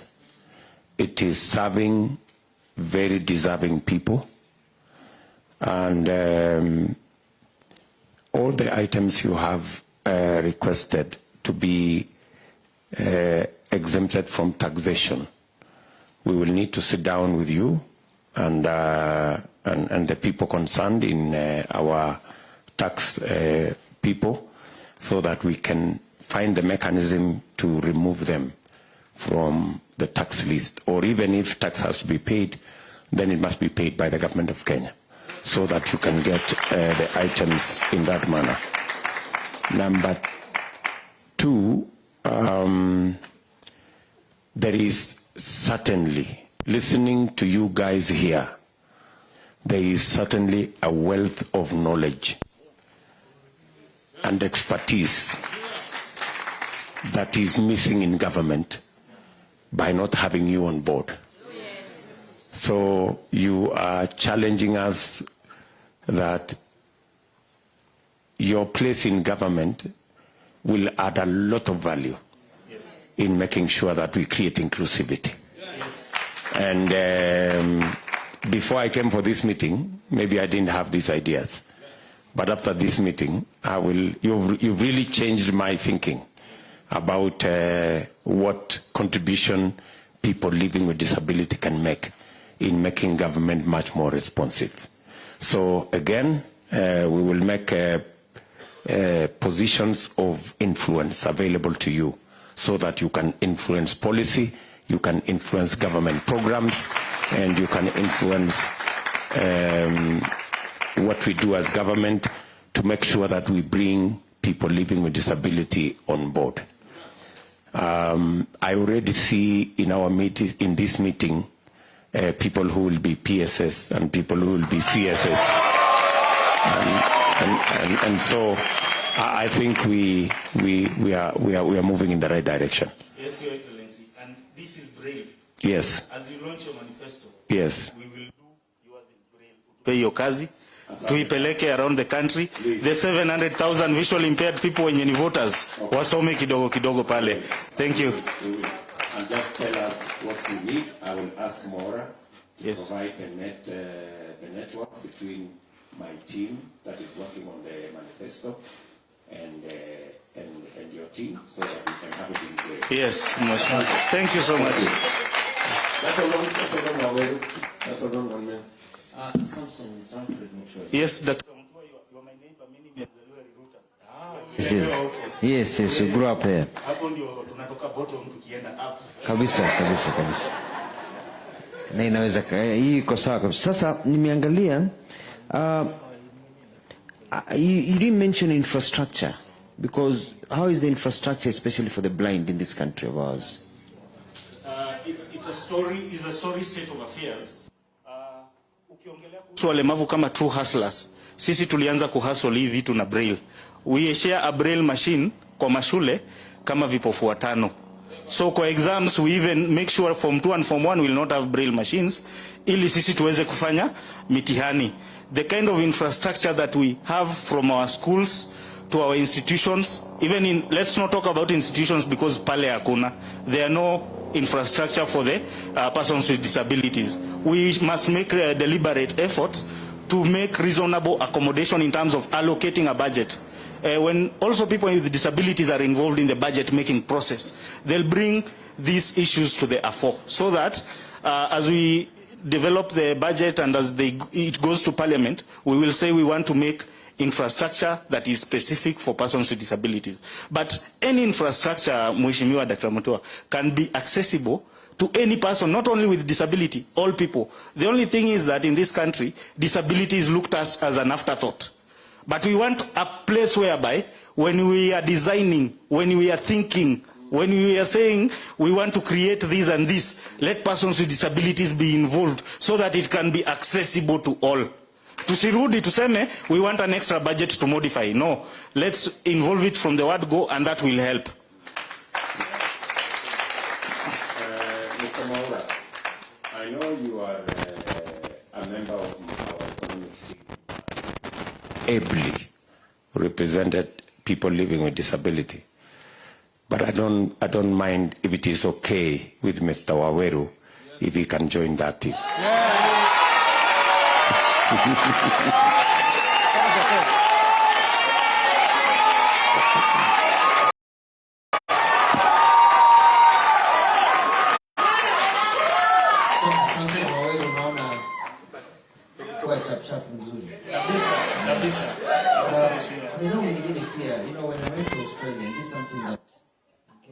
Interested in is also making life easier for people living with disabilities. We go to Australia and you're crossing a road and it's a traffic light. There's a beep that tells anybody who's visually impaired that don't cross.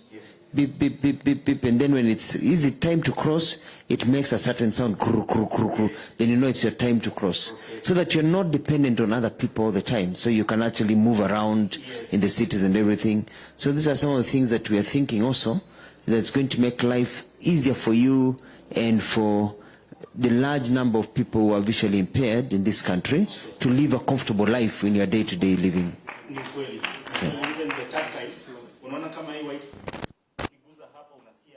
Kitu kama carpet na ukienda kwa lami inakwambia kuna lami, so as you cross the road uguze hapo kwa carpet, usimame hapo ili ikilia unaingia sasa kwa lami, unavuka ile upande mwingine ukiwa umejua that it's about landmarks, and that's how to make it accessible, so that when we are involved we can tell that for this to work we need it like this, but not for people without disabilities to think on our behalf, only later to come and find out it cannot work.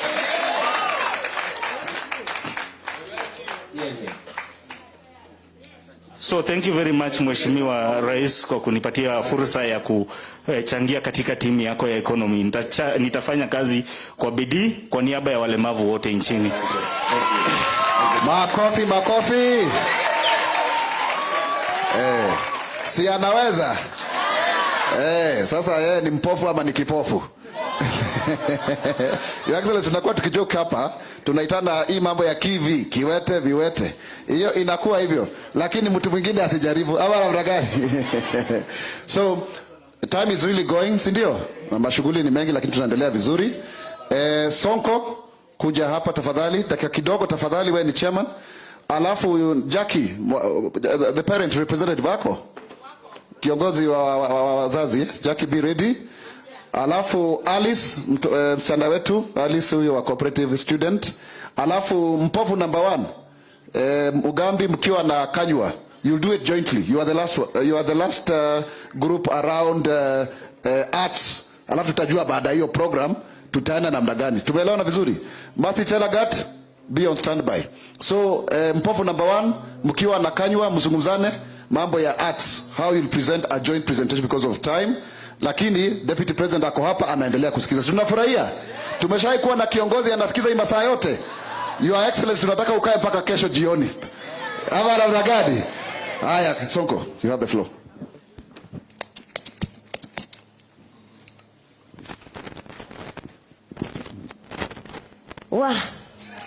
Hata tukaenda nyumbani kila kitu iko sawa. Walemavu mmemfurahia. All right, Your Excellency, the 5th President of the Republic of Kenya, Your Excellency the Governor, Your Excellency Musalia, Mheshimiwa Margaret Wajiro, Mama County, Mama Miradi, Nairobi County, Disability Fraternity, Hamjambo. God is good and all the time. Now, so many of my points have been mentioned here, but what I was serving ama listening wakati nilikuwa nimekaa hapa chini is that all issues regarding person with disability, shida zote zinatokana because of lack of representation, which is now matches with leadership. Ni kweli? And nitakuja tu kupinpoint what everybody has talked here about representation. Kwanza I start introducing myself, sorry for that, for forgetting. Naitwa Sonko, mimi ndiye chairperson ama the founder UDA Disability League. Na sikufanya hiyo kazi peke yangu.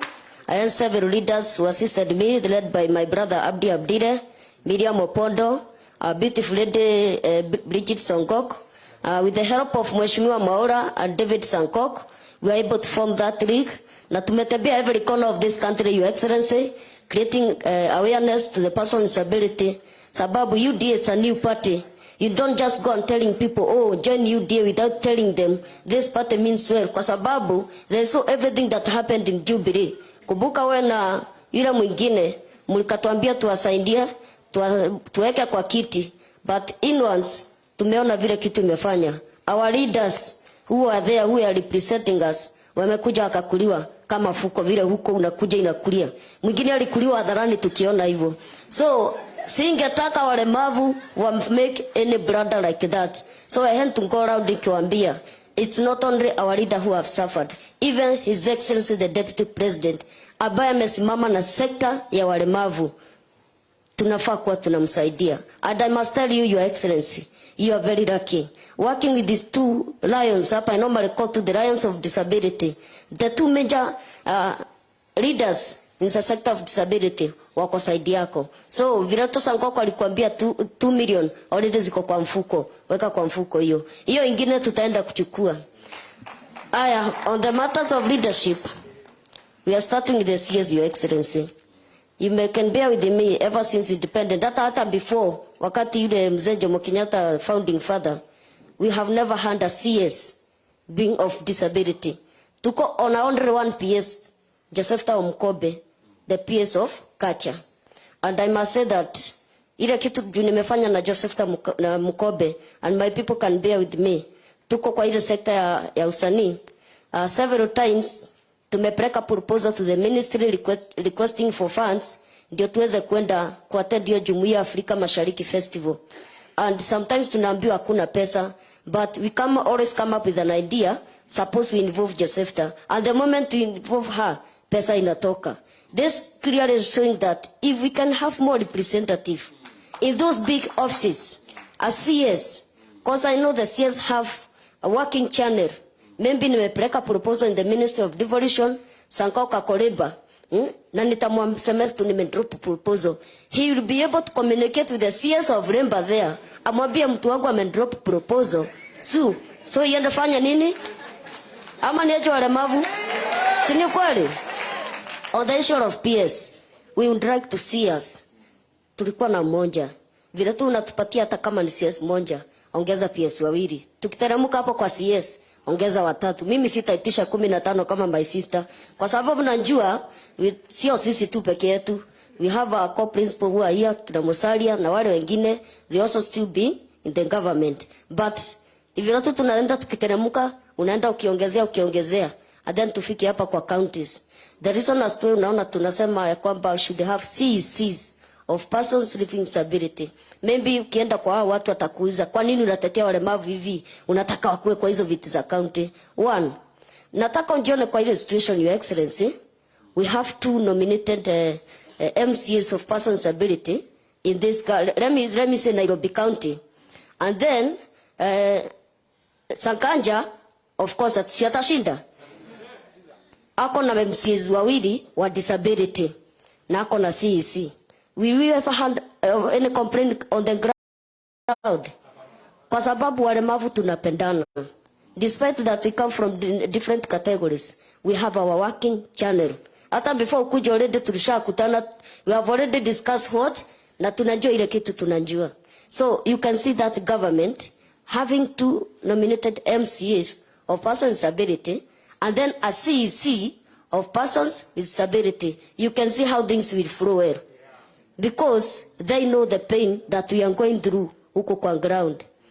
And the same, the governors, not only the CEC, let's also consider us on the various posts of, like ward administrators. We are capable of doing that. One thing ni kuambia na mlemavu, Your Excellency. Mlemavu haitaji umpe pesa. Mlemavu haitaji umpe attention. Mlemavu anataka tu opportunity and time. I can tell you for sure, Your Excellency, she will deliver. Because I always believe that what abled people can do, we can do it better. Right? We can do it better. Your Excellency, and you have proven that. Let me use an example of the 2 gentlemen here. Mwaura, Mheshimiwa wangu kuja hapa. Mheshimiwa Sanko kusimama hapa. For the last 10 years, the 2 most vocal MPs in Kenya are these 2.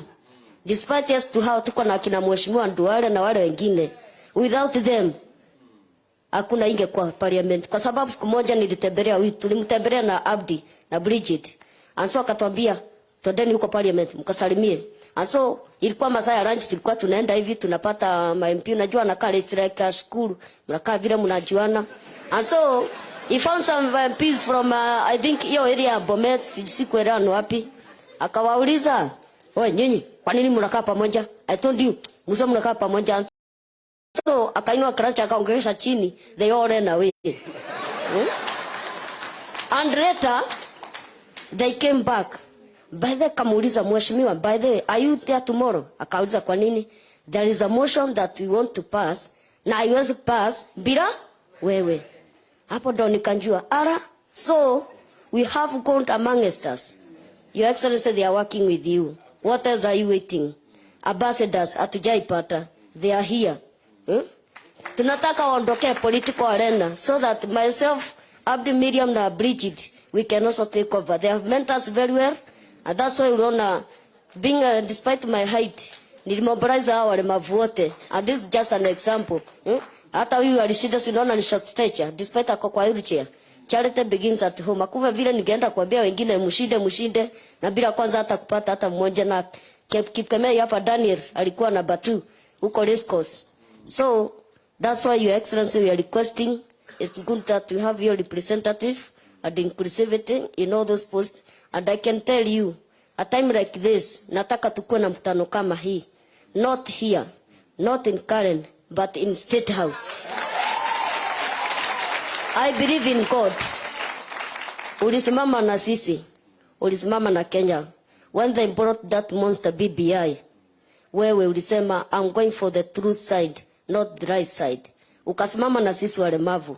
Na maybe ulidhani hatukuona, bado tuliona. Adhasa nilivuta huyu sistangu Bridget, Miriam and Abdi, tukaweza kukataa hiyo BBI. Maybe you show my clip and saying that we are not Jugu Karanga, kila saa mnatuita, support nini, tunapata handout, tunaenda nyumbani. No, we want empowerment. We want to be given opportunity, like what you are doing now, Your Excellency. They are busy giving their people handouts and promising fake promises there. You are here, tunajenga serikali pamoja. Walemavu ni nini ingine mnataka? Your face represent progress. Win. Their face represent violence, witchcraft, ukabila, mambo mingi. I can say a lot of things, but I have pain with them kwa sababu their time is numbered, Your Excellency. Na mimi nataka nikwambie, we as persons with disability, the 6.5 millions persons with disability, hiyo kura tutahakikisha imeenda kwa kikapu yako. You are a leader, not a conman like other people. And despite ya kwamba atakufungia stadium, Your Excellency, waende.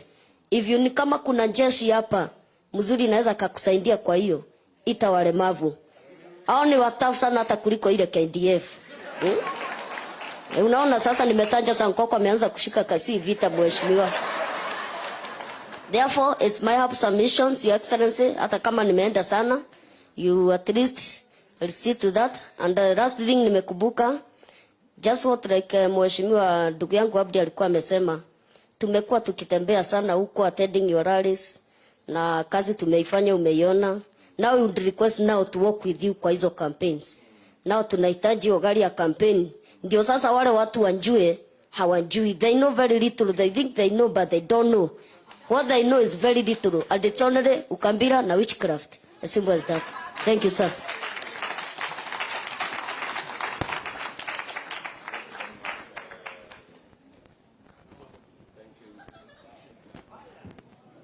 Thank you very much, Sonko Junior. And thank you very much for being a leader. I know you have, without prompting, without any support, you have single-handedly with your colleagues here put together our disability team. And thank you very much also for organizing this meeting so that we can meet with people living with disability. My assurance to you, as I told Bridget and Abdi, is that we have some people in government today who are living with disability. I can only tell you and promise that the numbers will increase. I have listened to you very carefully about CS, about PSS, and at every level as we go, we increase the numbers. And also in the space of advocacy, where we need your voice in Parliament, we need your voice in our county assemblies, so that the experience of people living with disability is injected into every legislation and every program that we are working on. And you have done very well. I want to say thank you very much. As I promised, we are going to make some facilities available for you so that you can reach out to people living with disability. Sawa sawa. Thank you very much, Sonko. Asante. Very good. Okay, thank you very much. Makofi. So, Mzazi, ako wapi Jackie? Please kuja haraka. That's very interesting. Mwe mnabebana hivyo wakati wa kampeni. Sio ni picha nzuri.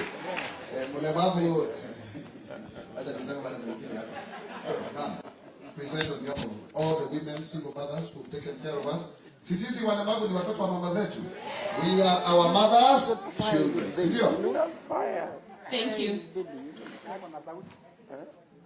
So, Your Excellency, our fifth President, Dr. William Samuel Ruto, Your Excellency Musalia Mudavadi, my county governor, Dr.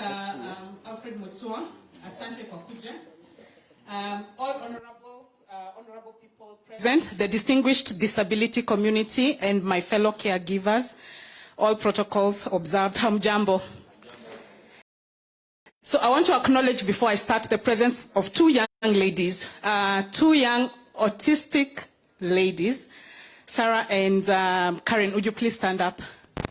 So this is the future of our children. The reason why I want to acknowledge them is because as I stand here, I am a mother of a 16-year-old autistic son. And these ladies represent what I hope his future becomes, that they can come to rallies like this and represent themselves. Thank you, ladies. So I am qualified to stand before you today because first I'm a mother of a 16-year-old autistic son, so that gives me the ability to stand and speak on disability issues. I am also a national convener of a parent network, support network in this nation. It brings together all parents of children with various disabilities in this country. So as I stand before you, I am standing on behalf of parents of children with disabilities, and for us, especially for parents of children with autism, cerebral palsy, Down syndrome, rare genetic disorders, our children may never leave our care, and we love them. So we know they were given to us by God from the very beginning, and even unto old age, they might still be with us. So, Your Excellency, I am also a follower of Christ, and what I know about our God is that he is concerned about those in the margins, and he leans towards the disabled, and cares that there are injustices against them. His heart breaks when this happens. So thank you for taking up the challenge to institute God's justice and his preferential option for the disabled. Asante. Somewhere in Luke 14 it says, actually in Luke chapter 14, there's a story about a man who called a feast, and many people came, many people refused to come. And then he said, go quickly into the streets and the alleys, to the towns, and invite the poor, the crippled, the disabled, the blind, the lame. Thank you for convening us today. We are here. So even the Bible inakubaliana na bottom up. It supports bottom up kabisa. So this is the first time ever that parents and caregivers have been given a voice in any political event at all. Hatuulizangwi what we want for our children. So our voice is our children's voice. My son will vote for you in your second term. He's 16 now. By the time you're running for the second term, he will vote for you. And I am here because there are certain things that need to be in place so that he can cast that vote when you're running for your second term. So the things that I will say are representative of what parents feel. So there's a bill that was in Parliament, the Persons with Disabilities Amendment Bill 2021. It expired before, at the end of the House. We would like to kindly request Your Excellency that you would prioritize the passing of that bill when you become president soon. We want to make sure that this bill passes because it's consistent with all the human rights, privileges that we are given under the Kenyan Constitution 2010. We have a very good inclusive policy in education that supports the inclusion of persons with disabilities, children with disabilities in our education system. However, we do not have the supportive infrastructure in our schools. One of the things that's been repeated over here is that we want our children to learn side by side with other children. If you ask parents of children with disabilities whether they enjoy free primary education, they will tell you they don't. I can't even begin to tell you how much I pay in fees just so that my child can stay near me. The extra charges so that he doesn't have to be in a boarding school. So one of the things we would like to request you to do is to please ensure that all our public primary schools and all our public high schools are inclusive. And by this we mean that they have to have the supported infrastructure. They have to have the teachers that are needed. We also want all these schools to provide therapy. Let's stop making therapy a thing for hospitals. Our children are not sick. They have a disability, and disability is not sickness. So we want them to have therapy in schools. Now in Kenya, currently in Kenya, therapy is provided in hospitals. That makes a child with a disability a patient. And they live as a patient because that's where they go for therapy. If therapy is provided in schools, our children will be seen as equal with other children. When any parent takes their children to school, by saying, wewe mtoto moja enda pale na mwingine pale, we continue to perpetuate stigma because they're seen as different. So we want all of them in one place. We want to make sure that there is digital access to therapy as well. We're asking for access to technology like augmentative communication devices so that those like my son who cannot speak are able to speak. The gentleman who spoke before could speak through his phone. He can access, like you could hear the sound. For those who are non-speaking, when they have AAC devices, they're able to communicate. A lot of children who are non-speaking are told that they cannot understand, and they're told they're foolish. They are not. The thing they're not able to communicate is that they're not able to feedback that they understand. So by having augmentative devices, then that means that they're able to tell their teachers, we have understood, and this is my answer to the question that you have asked me. We are asking that according to the UNCRPD, that we don't continue to do institutionalization of persons with disability. The world is moving away from institutionalization. There's already a UN charter that says that it is not right to have persons with disabilities institutionalized. So let's stop with the boarding schools. All children require love. On a day-to-day basis, some of the problems that I keep on dealing with all the time is a parent complaining, nilipeleka mtoto boarding school fulani, amechapwa, na nilimkuta akoda vidonda. The reason that happens is because these children go away from their parents because the schools are far. and the parent's eye is not on them. So we need them to be near. We want to love them, but because we want them to have an education, some of us have been forced to take them far. So let's bring them nearer, and by having inclusive education, that will make that possible. So children with autism and other intellectual disabilities become adults, and we don't have transition services to senior schools. Sometimes a child cannot go all the way to high school or all the way to campus.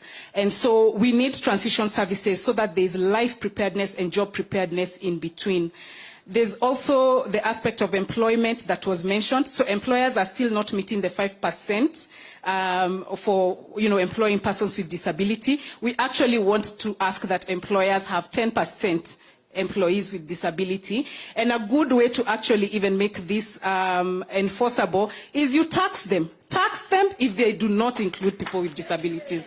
Institute a tax. They have to, if they do not have persons with disabilities in their employment, in their offices, in their organizations, tax them. And then make sure that that money goes to the people who should already have been earning it. So that improves the KISII for persons with disabilities. So we can call it a non-compliance tax, and they can just pay it. So in our work, we also do a lot of work on access to justice. And in access to justice, there's a lot of discrimination in the justice system for persons with disabilities. For intellectual disabilities, it's even worse. A lot of persons with intellectual disabilities are accused of petty crimes. So if somebody, say for example, an autistic adult walks through a compound, the public can, get the police to arrest him. And what happens then is that they end up having to face the police. It's a petty crime. They end up then being taken to Mathare to be assessed and then forgotten in an institution like Mathare. So there are very many people who are in institutions who should not be there. They went there because an assessment was needed and nobody went back for them. So access to justice is needed, and especially the repealing of petty crimes against persons with intellectual and mental disabilities. There are other mechanisms. Can we sit down with the Office of the Public Prosecutor to help so that families are given a leeway to manage their people better so that people don't end up in institutions? Under healthcare, I know NHIF has been mentioned, but we would kindly like to ask that NHIF includes therapy services for parents. Therapy is expensive. Your Excellency, the minimum amount of money a parent pays for occupational therapy is 2,500 for 40 minutes with an occupational therapist. 2,500 might be the money that that parent has earned the entire month or the entire week. How will they even give their child therapy if therapy services are not available even at NHIF? There's also the fact that a lot of children with intellectual disabilities also have seizures, and we have a lot of children with epilepsy as well. Medicines are not available at government hospitals. The other day we had to deal with a parent who was traversing Nairobi in the middle of the night because she could not get medicine in a hospital in Mukuru, and she needed to stop her child's seizures, and the doctor sent her running all over the city. So what we want is for NHIF to pay for those medicines so that we stop losing our children. We are losing about 2 children a week with cerebral palsy and other intellectual disabilities because of seizures. This is something that can be managed. They can live longer and they can live healthier lives. Then there are things like supplements that are needed. For example, for rare genetic disorders, we have a genetic disorder, for example, called PKU, where the person cannot digest protein. The supplement costs 54,000, and you need 1 a week for that child to survive, surely. And then add tax on top of it. All these things are imported. So any supplements that are connected with persons with disability, please, Your Excellency, if the taxes can just be removed so that parents have an easier time. Or even we do like what happened with albinism and Mheshimiwa. Can the NHIF and the NCWPD facilitate, give parents these things so that our children can live longer? One of the things that parents keep on asking all the time is for KRA to consider tax exemption and allowances for parents. When I am with my child and he's not going to, first of all, I'm paying school fees, other parents are not paying school fees. See, my taxes are being used in school fees, but I get to pay school fees somewhere. then my child may never leave my home. So as an adult, I'm still caring for him. Those tax exemptions should apply from when a child is recognized as having a disability, because we pay more than other parents pay. There's no equality, kabisa. So we need tax exemptions, and it is possible. And because we also want to be enabled, we would like AJAABU to also include a special category for parents with disability, so that we can get employment and are able to take care of our children.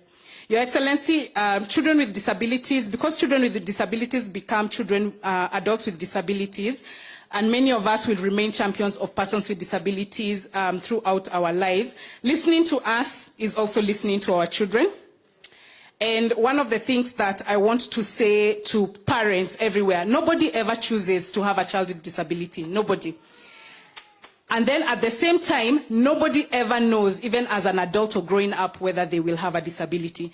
So inclusion when it is done well, in any organization, in any government, is actually a favor you're doing yourself, because you do not know whether you will ever have a disability. So when we talk about inclusion and we talk about implementing all these things, we are asking that you care for yourself. If you do not have a disability today, that you care for yourself by making sure that inclusion happens. So we know that there are 10%, there's 10% of Kenyans with disabilities. That's 5.6 million Kenyans. And then if you count that every one of those has a parent, then that doubles the number of votes. So what I want to finish by saying is, as many as there are persons with disabilities, Weka plus hiyo ni wazazi wote, and then every other Kenyan, and I would just like to ask that we show up and vote. We've never been listened to. So if you're a parent and you're listening to me, you have never been given a platform before, and today we have been given a platform. We know where our vote should go. So let us do the right thing. Let us do the right thing, because now we have a president who not only is instituting God's justice, but including people with disability, but is listening to us. So si tuta vote. Thank you. Thank you very much. Jackie. Thank you very much, Jackie.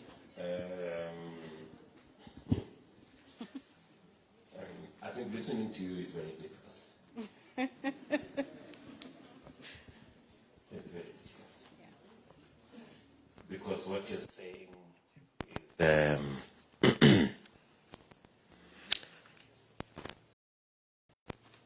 is not easy. So, and the rest of us maybe are not in your space, so we never get to appreciate the kind of difficulties you go through. I don't know whether my colleagues here have something to, yeah. Jackie. Yes, sir. Thank you very much for being very honest and very clear about maisha imekuwa ngumu, imekuwa mkizimia. But what I'm sure you, especially in terms of, everything comes down to money at a lot of times, and having the ability to be able to have more cash at hand to take care of the challenges at home. So as you heard DP Ruto, the fifth, talking about widening the base, the tax base. It's because of things like this, because when you widen the tax base, you bring efficiency in government, you bring focused leadership, inclusivity. It means you'll be able to collect more taxes elsewhere.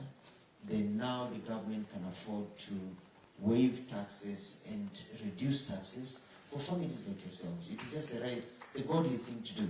It is the right thing to do, and I think that's what God expects us to do. So you can count on Kenya Kwanza that you're not alone. Thank you. Sina mengi.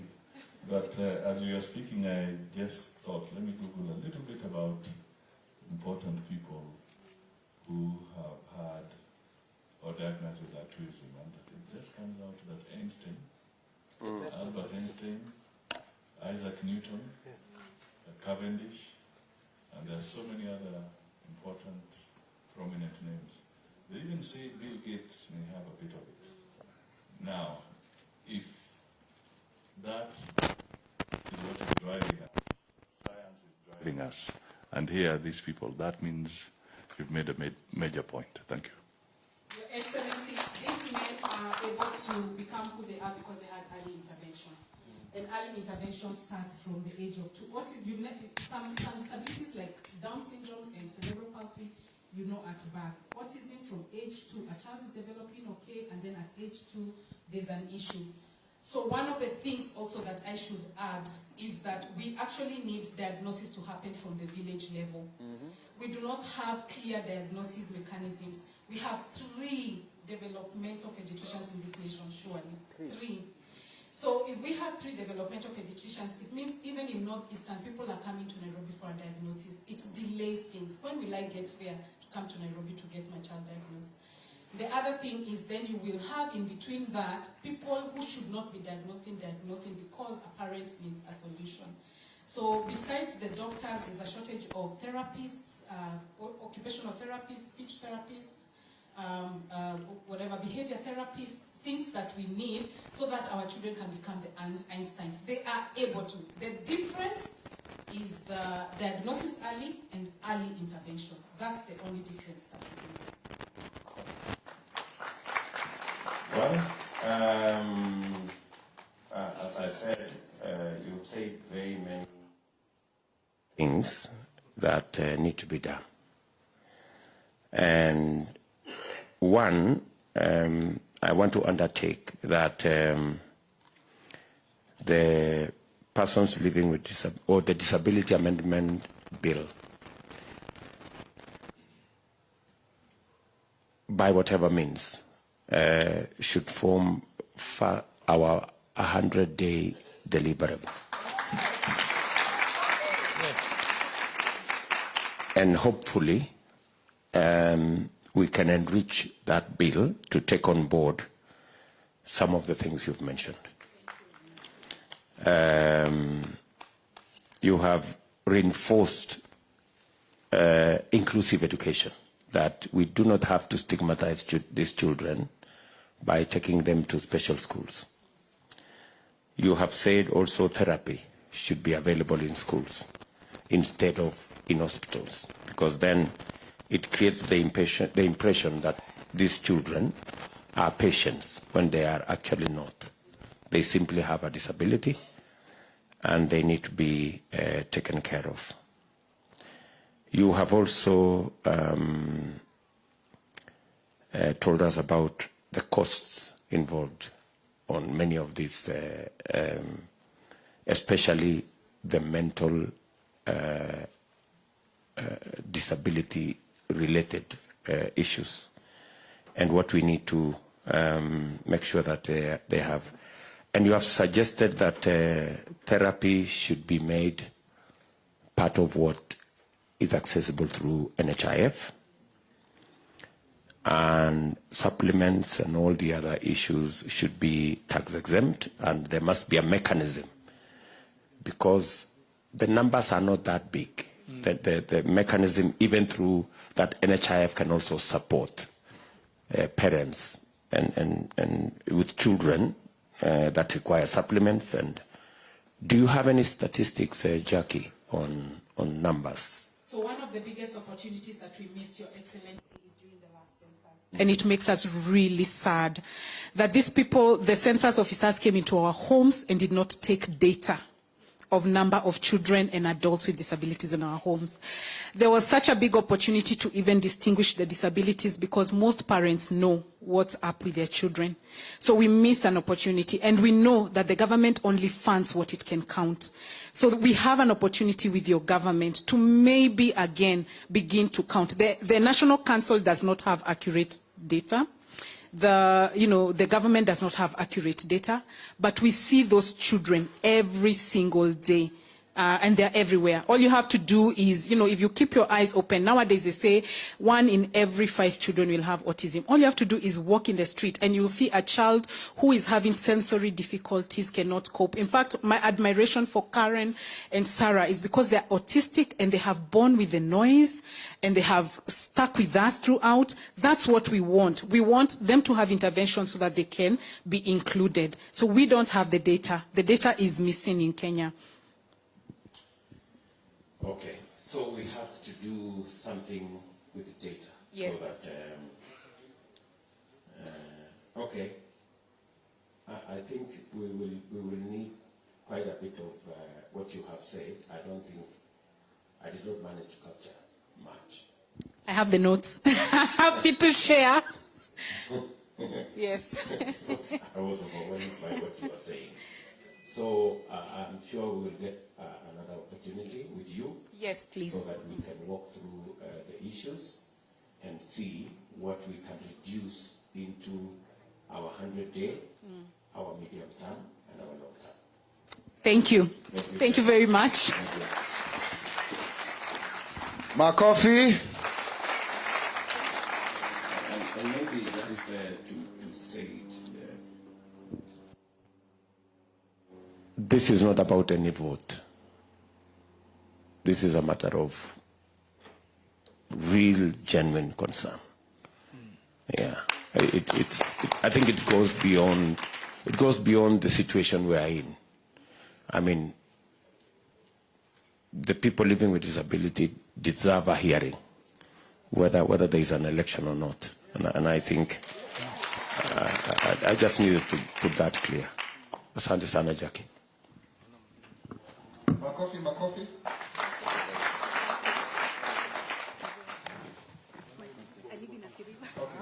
Sasa, you can see that is one of the most touching presentations. Indigo, children with autism, Down syndrome. Sasa tuko na the tallest girl in the house from ANC. Yeah, she's a college student at Cooperative.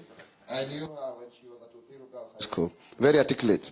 Alice Wairimo. Tupigie makofi. You have about 2 minutes kwa sababu ya time. Do you need that or you'll hold it? Yeah, okay. Thank you so much. Our Deputy President, asante sana kwa kuja hapa. I think if this is the kind of president we will have, watu watakuja kubenchmark hapa.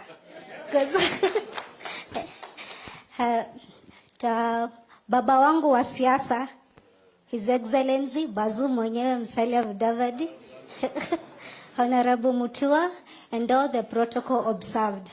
My name is Alice Werimombere. I'm a student at the Cooperative University of Kenya.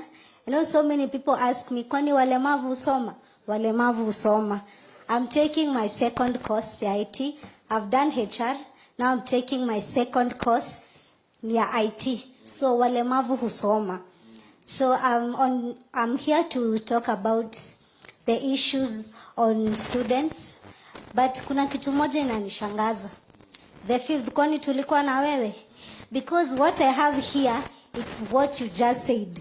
When you stood here, hadi nilikuwa nauliza, like, kuna connection ama what is happening?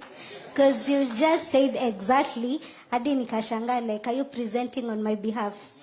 But I will just repeat them, kidogo kidogo. So my first point.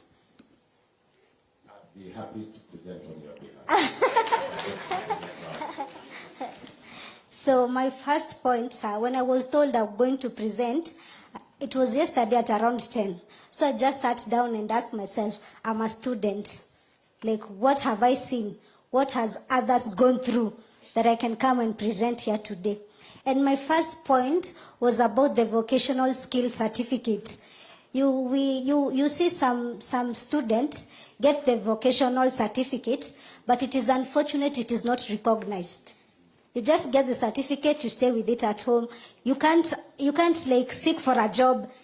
The certificate is not recognized, which is very sad because we have people who have done maybe weaving, and they can do that. That is a job. It's an opportunity to get a job. But what happens? You just get your certificate and stay at home, just because it's a vocational training. The fifth, angalia hapo. The other one. All schools should become inclusive. We don't want to increase the special schools. Tutaki all schools, and it should be compulsory, because like if we make all schools inclusive, we won't have students traveling for long distances just to access the school. The parents will stay with their children because they can access a nearby school. That's the kind of schooling that we want. And you've talked about that. Sana jo your point kofiti. So another one, increase capitation for students with disability. Yes, the capitation is there, but I think you should increase the capitation. Yeah. You're right. You're right. You're very right. You're very right. And then there is this issue, lack of adaptive desks and seats for persons. Like example, I'm 2 feet tall. I think I'm the tallest in the building, but it feels nice. So, like, you know, when you go to some schools, you find that you cannot access the desk because maybe they are too high. And maybe if you are seated, your legs will just be hanging. Kidogo kidogo uanguke, unaona. So I would like you to make sure like there's inclusivity, because there's somewhere I went and it was a lecture hall. I had to kneel to write. Some people are seated, but I had to kneel ndio nifikie meza to write, and it took 2 hours. So after that watu wanatoka and I would feel like na nimechoka because I was kneeling, they were seated. Yeah. And then, since I'm a student and I'm also a leader, inclusion of students with disability in the politics, especially in the university, it should be compulsory, because you find out that there is that structure from the president going down, and you find that there is nobody to represent people with disability. Na tumesema walemavu wanaenda shule, so we are there in the university. So I think it should be a policy. Constitution, the school constitution should have that part. Kama ina hiyo part haija comply, I think, yeah, for me. Huh? And then, my last part, lack of adequate teaching and learning materials, for example, screen readers for the blind and the hearing aid for the deaf. I think hiyo tunaweza peleka hapa kwa increased capitation. If we increase capitation, we'll not have lack of adequate teaching. Yeah, so that is what I had. I know I've just repeated what you had said, but see me sawa.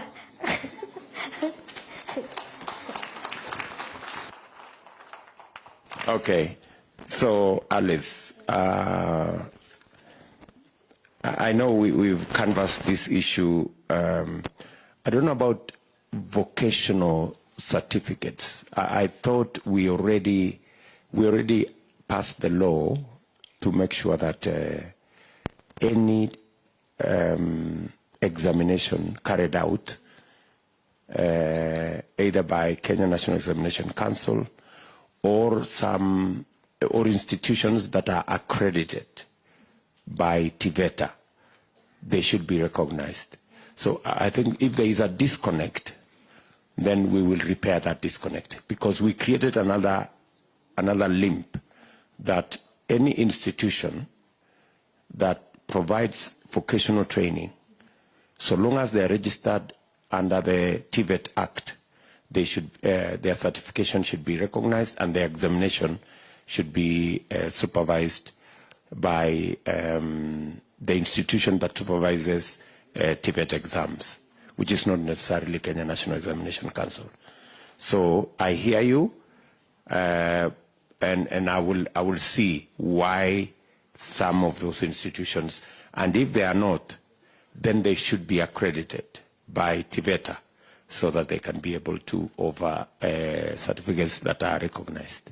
Thank you for making that. It's loud and clear. Yeah, ni sawa kabisa wairimu. And then inclusivity, you have said it. I think it is something that we have all agreed that going forward we must not segregate. We must create inclusive schools. And finally, I spoke about increasing capitation, especially for the people in the category of people living with disability in our schools. I think we'll do an assessment by do we increase it by how much, so that we make it possible for these students and to access education at a level that includes their disability requirements. Thank you. Sawa.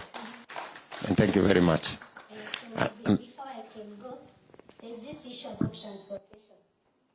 once you get there, I think you should put a policy that any public means should have a way that a person with short stature will be able to get in without being lifted by anyone.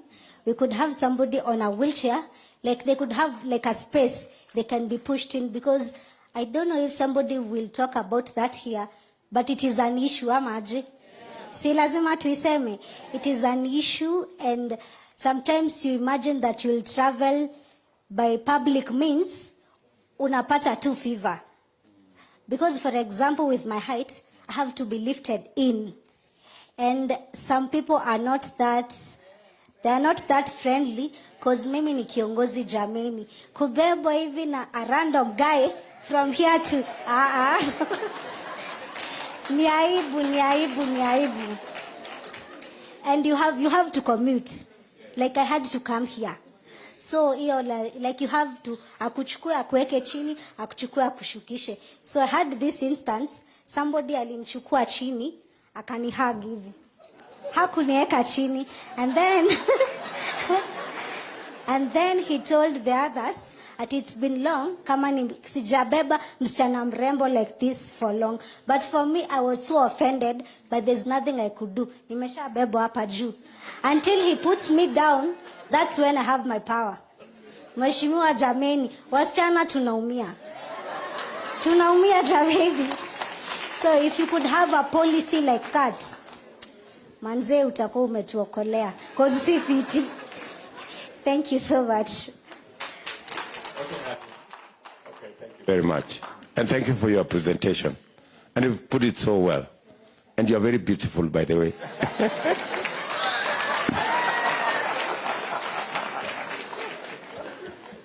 Mrembo tunaye.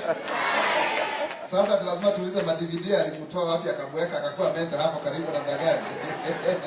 Na Moses Oburu na kutambua, tupigie Moses Oburu makofi. Nakuja baadaye hapo. ANC in the house. Situko. Na pia Madam Pet. So, mpofu number 1, please. Aki tumekaa, aki tutaendelea tu. Mkiwa na kanywa, ukila mtu dakika zake 2, mambo ya arts na sports. Na nafikiri Mugambi wote sasa about program online iko. Tumalizie hapo, alafu wamama sitawafungia nje tafadhali. So Jackie Hongi, wewe ndiye kiongozi wa mama wa walemavu. So utakuja hapa which haitaweza kuingia hapo, lakini you can do that ukiwa flanked by pet. Ndio fanye hivyo. And I really want to appreciate wale wengine ambao tulikuwa tuna program ndefu. Lucy Watuko, simama tukupigie makofi Lucy. Tupigie Lucy makofi, thank you very much. Kuna mama ambaye anafanya ukulima mzuri, Victoria Lai kutoka Elgeyo Marakwet, tupigie makofi. Na pia Miriam Opondo aliongea wakati wa Women's Charter. Miriam, sorry. Piga makofi Miriam, she's there for us. Aliongea wakati wa kina mama. Kwa sababu ya muda na tunafaa kusikia pia viongozi wakituzungumzia, si ndio? So tusikie hawa wasanii wetu hapa, then wamama wamalizie hapo, alafu tuende hiyo next nyingine. So nani anaanza? Mugambi.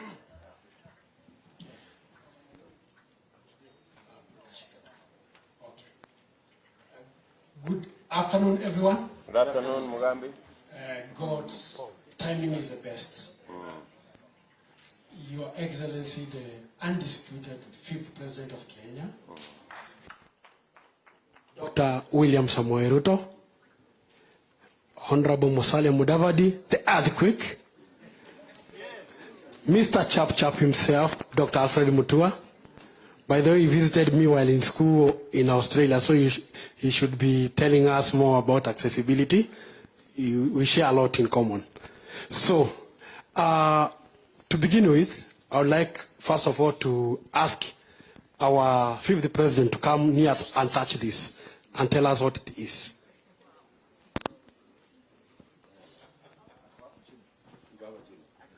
Okay, wacha nikuja hapo chini pia.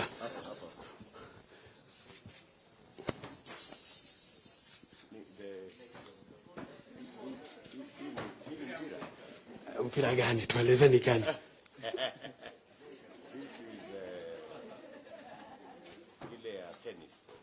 Umenoa. Jaribu tena.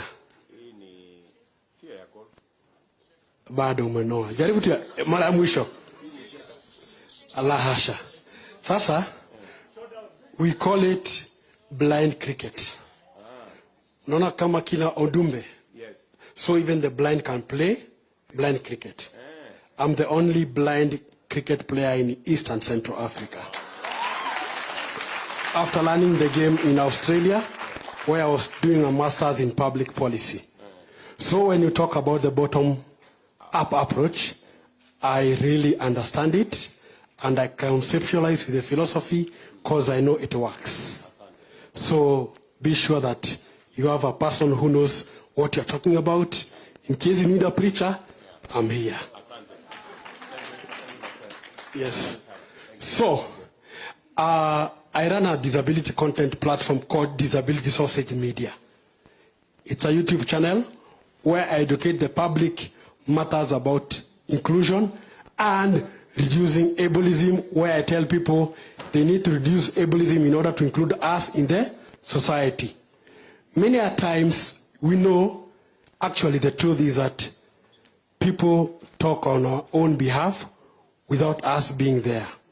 And when people talk about us, we lose it because they don't know our issues. Persons without disabilities, those who have learned about disability inclusion, etc., no matter how many degrees you might have, you may never understand our issues if it is not about us. That is very clear. When we discuss about issues regarding sports, we know that persons with disabilities are not included maximally and they are not effectively engaged meaningfully. And as you see through this search forum, we are now being meaningfully engaged as a part of bottom-up approach. Coming down from the rural places where issues regarding accessibility is a big issue, and when we talk about sports, whereby we know that not so many persons with disabilities have gotten the opportunity of going to school. They are not the Mugambis, the David Sankok of the day. So at the end of the day, it is a big, big issue. Second issue, we have a problem about Braille, sign language, and technology in Kenya. Even those who teach children who are blind and deaf these skills, or even autistic children, they don't have the skill, they don't provide quality. I'll give you a solution, sir. Establish a Braille Assistive Technology Authority of Kenya. Where will you get money from? From the ICT ministry, you can borrow at least 500 million to establish such a thing there, because money is already there. The issue is now establishing that thing, and then we have the policy in place and have the people with disabilities who can come and lead the process and provide the right man skill, and if it's not there, you can also import. Because we know that at this era which we are in, as blind persons with autism who need extra technology deserve to have quality, not just ile ya China, hapana. Tunataka ku have quality. Personally, I'm a digital innovator. I have developed an app called Kwamacho, since I'm interested in technology, which can be able to, like a person who is illiterate or even a person who is blind can be able to communicate to this device and ask for utility. So it's a question of us getting to be involved in the design. There are so many platforms like websites which are not accessible, and we really need to see all this happening. There's also issue about accessibility of roads. I can tell you that it's good that we have the Nairobi Express Highway, but I can tell you it is inaccessible. Simply because we have the laws, but implementation was very poor. Giving an example, as you go to Westlands at Madanta, you're supposed to cross to the other side. But it is a bridge with stairs. So at the end of the day, if I'm a person who is blind who would love to walk there, I cannot walk. If I'm on a wheelchair, I cannot cross the other side. So which means when they were doing their practice, they never did what we call accessibility audit to ensure that they built ramps on the road. On your way to Kenya Institute of Curriculum Development, the same agony is facing persons with disability because they are built stairs there. So at the end of the day, even if you have a wheelchair or a white cane, you can never cross. I also would like, as I finish, to say that issue about inclusion is all about the mind. And our society is judged by how it is civilized on how it includes all persons with disabilities. Lastly, about entertainment. Now, since we are talking about arts, we talk about ableism, whereby we find that we are not given opportunity as musicians, actors with disabilities to participate just like any other person. Even having TV presenters who are persons with disabilities, we are not finding them. And it's not, the problem is not that we don't have skills, we have them. Mutua can tell you he was in Australia there. I was one of the volunteer radio presenters in one of the local stations there and doing it very well, educating people in Swahili and etc. So let's grab opportunities and provide these platforms. We have skilled people within the disability. It's not that we are invisible. We are now visible. And lastly, to appreciate Sankok, and because he's a man who really has supported us in terms of communicating and also helping us to know more issues. And I would like to make a request. You know, when you prevent issues of disability, you should have something we call climate policy. Because when we have climate crisis in the country, we know that if we can be able to prevent such things in climate crisis, we'll also be preventing disability from occurring. So I believe that if you can have some points about preventing power outages, issue of water shortages, because why I really advocate for issues of persons with disabilities and the community at large is because I come from a constituency whereby water is scarce, and that's why in Meru there, we are telling the crocodile that there is no water. What we need is a captain, and since the bus is not accessible, I can show you, I came with my own adapted wheelbarrow. It's called a tandem. It's outside there. So I can assure you the bus was parked in Kionyo. So what you need to do is just to ensure that you come there. We do the campaigns for UDA and also support our UDA candidate in Gembe East, because he is a man, we are there, down there doing the work. So we also need your support, Bwana DP, so that we can enable UDA to win more positions. Thank you very much, and I believe we can share a lot. Your Excellency, sir. Habari yenu? Nyinyi wengine wote habari yenu? Okay. I'm here mostly to talk about acting. Actors. Yeah. So, for us tumepata shida zimekuwa mingi. Unapata like mtu akitaka kupromote talent yake na analog equipments za production. So, tulikuwa tunaonelea, Your Excellency, kwa sababu tunajua you are the next president, we would wish provision of equipment through proposal approval. Kwanza venye umesema hiyo hustlers fund, ikawezekana kukue hapo, like tukitaka equipment, we come with our proposal, isomwe, ikipita tupate, ndo tuendeleshe our talents. There is also lack of proper policies and laws for provisions to enable PWDs to have equal access to media. So, tunaona, if there is equality and equity to provide the provision of access to the media, hapo itatusaidia sana. There is also lack of inclusion of persons with disabilities programs in mainstream media. Like unapata like there is a program new kuwa inaitwa Marafiki. Tuko na fans. Tuna nini? As in watu wana admire kenye tunafanya juu. What we are doing, we are trying to educate people that hata sisi ni wa Kenya. Na shida zenyu zenye mnapitia hata sisi tunapitia. So we are trying to educate people, but hii mambo ya inclusion kwanza mainstream media imekuwa ngumu kwetu.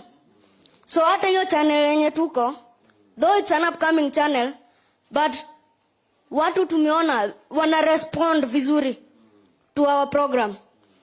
So if there could be at least 30% inclusion of PWD programs, tunaweza furahia sana.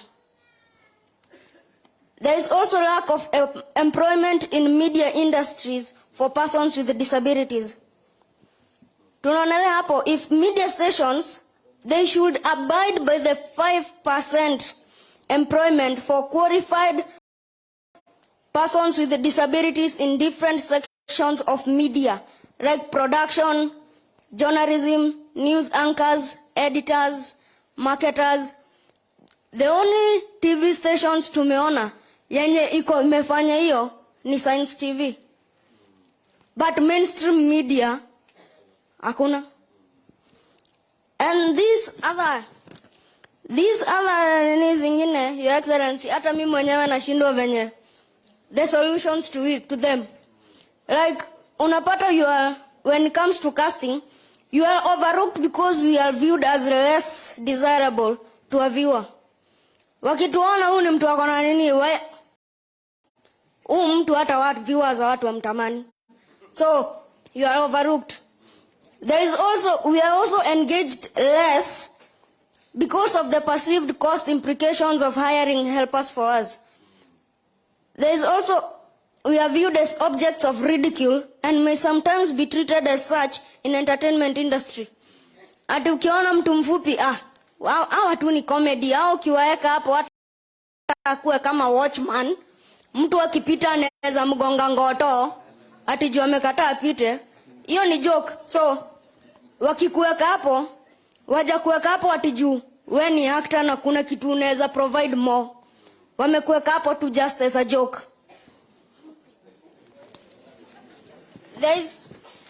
Bado kuna hii, the media broadcasts a particular narrative about us that we are low-class citizens without allowing us the opportunity to challenge that narrative. Unaonekana low-class citizen, wewe ni omba huko. Lakini wajui, there is that hidden talent yenye uko nayo, yenye unaweza tumia. Like kuna musicians, kuna DJs, hata mimi hapa na my brother Sonko, we are actors.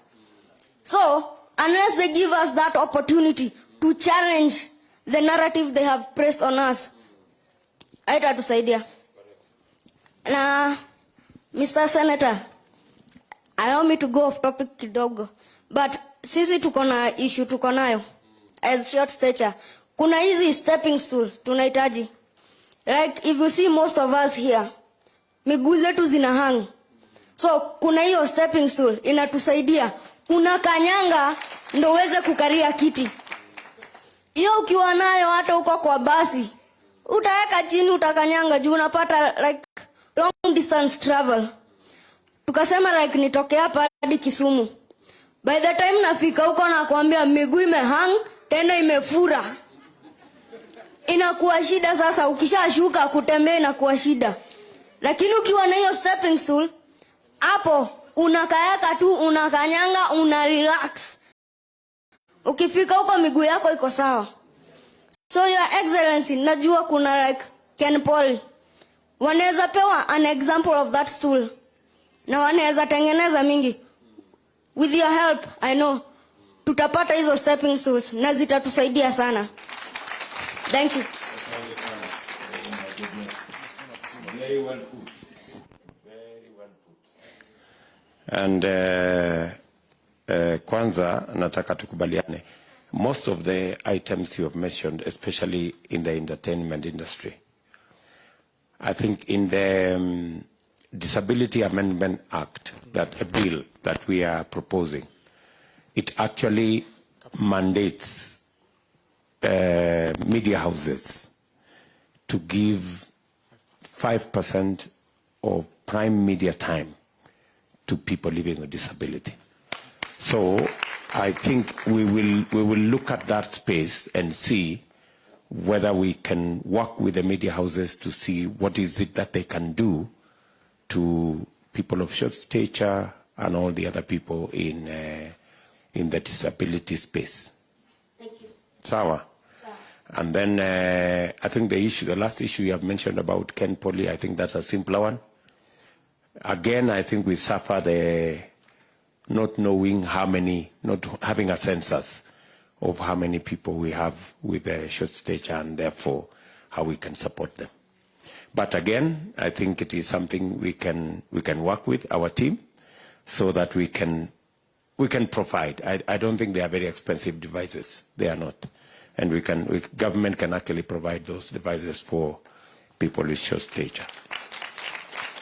And talking to Mugambi, I think Mugambi has being an expert in the digital space and in the computer space. I think there is a lot of information that we can get from you.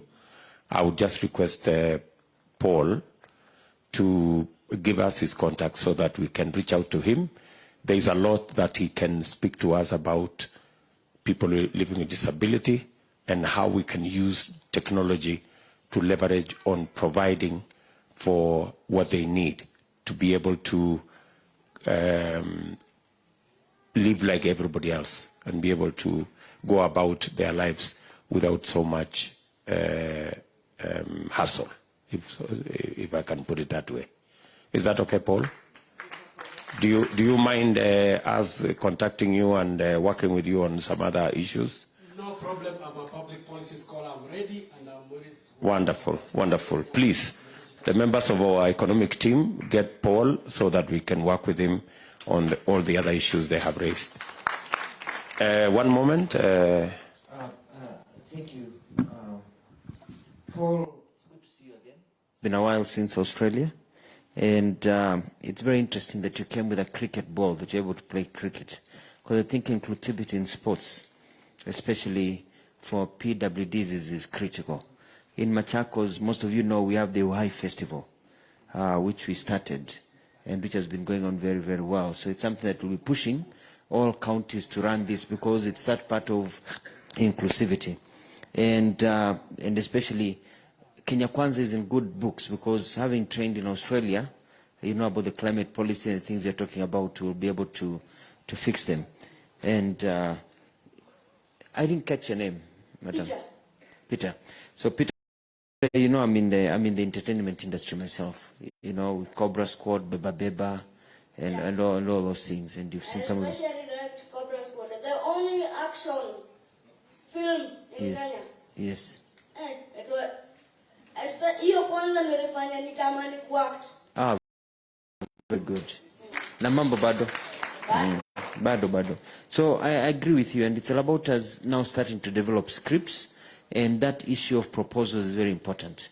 People come up with proposals, just not only of equipment, but also of good scripts that showcase families, you know, with members who are, you know, disabled, and then it's seen as normal, you know, life to life. So something we'll be looking to.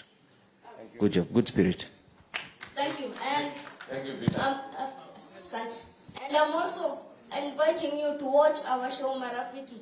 Ndo muone kenye naongelea kuhusu. Okay. It comes on Lookup TV every 8:30 on Monday. Okay. Muone and you will see what I'm talking about. Okay. Thank Peter. you. Thank you. Makofi kwa Peter Fadwa. Mmekuja kuwashika. So time is not on our side. Jen, please come with your wheelchair here.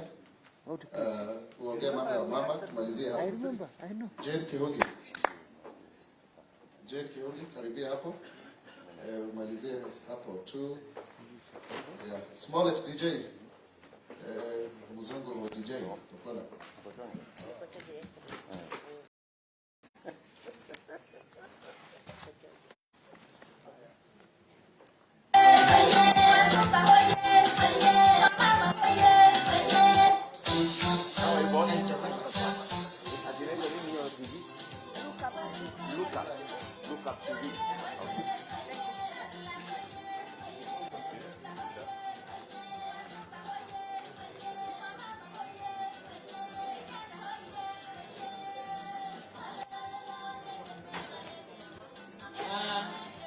Mheshimiwa Deputy President, Daktari William Ruto.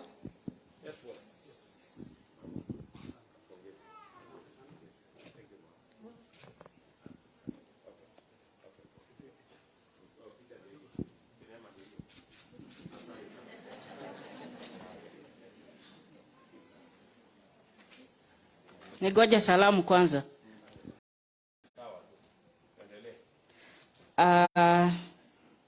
Mheshimiwa Deputy President na Mheshimiwa Governor wa Machakos Mutua, my party leader Musalia Mudavadi.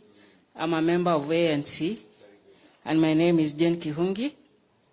I'm here to talk on behalf of women with disabilities who are quite often not visible because of the patriarchal society that we live in. And I've been counting since we started speaking. I'm the third woman amongst so many men who have spoken. I don't know if it is by default or by design. So that's what I mean by saying that we are not visible. But kwanza wacha nikushukuru kwa sababu serikali yako iliweza kutufurahisha 2013 mlipo muappoint Madam Josephta ambaye ni mmoja wetu, not only a person with a disability but a woman with a disability who has continued to work hard for the government, and for that we really appreciate that for making us visible. Apparently she has remained lonely, just the only one. So we are hoping, like any other speaker, that you are going to increase the number of women with disabilities and in the top positions. So I just want to mention some few things that were already mentioned, but in a different way, like transport system. You are going to agree with me today we don't have public transport. All we have, these are all personal owned vehicles. Why? Because they are there to make profit. So when they imagine they are going to carry Jane, they are going to wait for 20 minutes for me to board with my wheelchair, they are not ready to do that. So what do? They leave me. They take those who are able to hurry. And you know the motto is haraka haraka, haraka haraka. And so because I cannot be able to hurry, then I'm left. And I will wait for the next one, until maybe the one that somebody have mercy on me. So what am I saying? Your government, because I'm sure you are going to take over the government after 9th August, there is a system transport that you have already started, and something is happening that is going to be on Thika Road. It's called BTR, if I'm not wrong. So maybe to ensure it will be accessible to all, and especially persons with disabilities.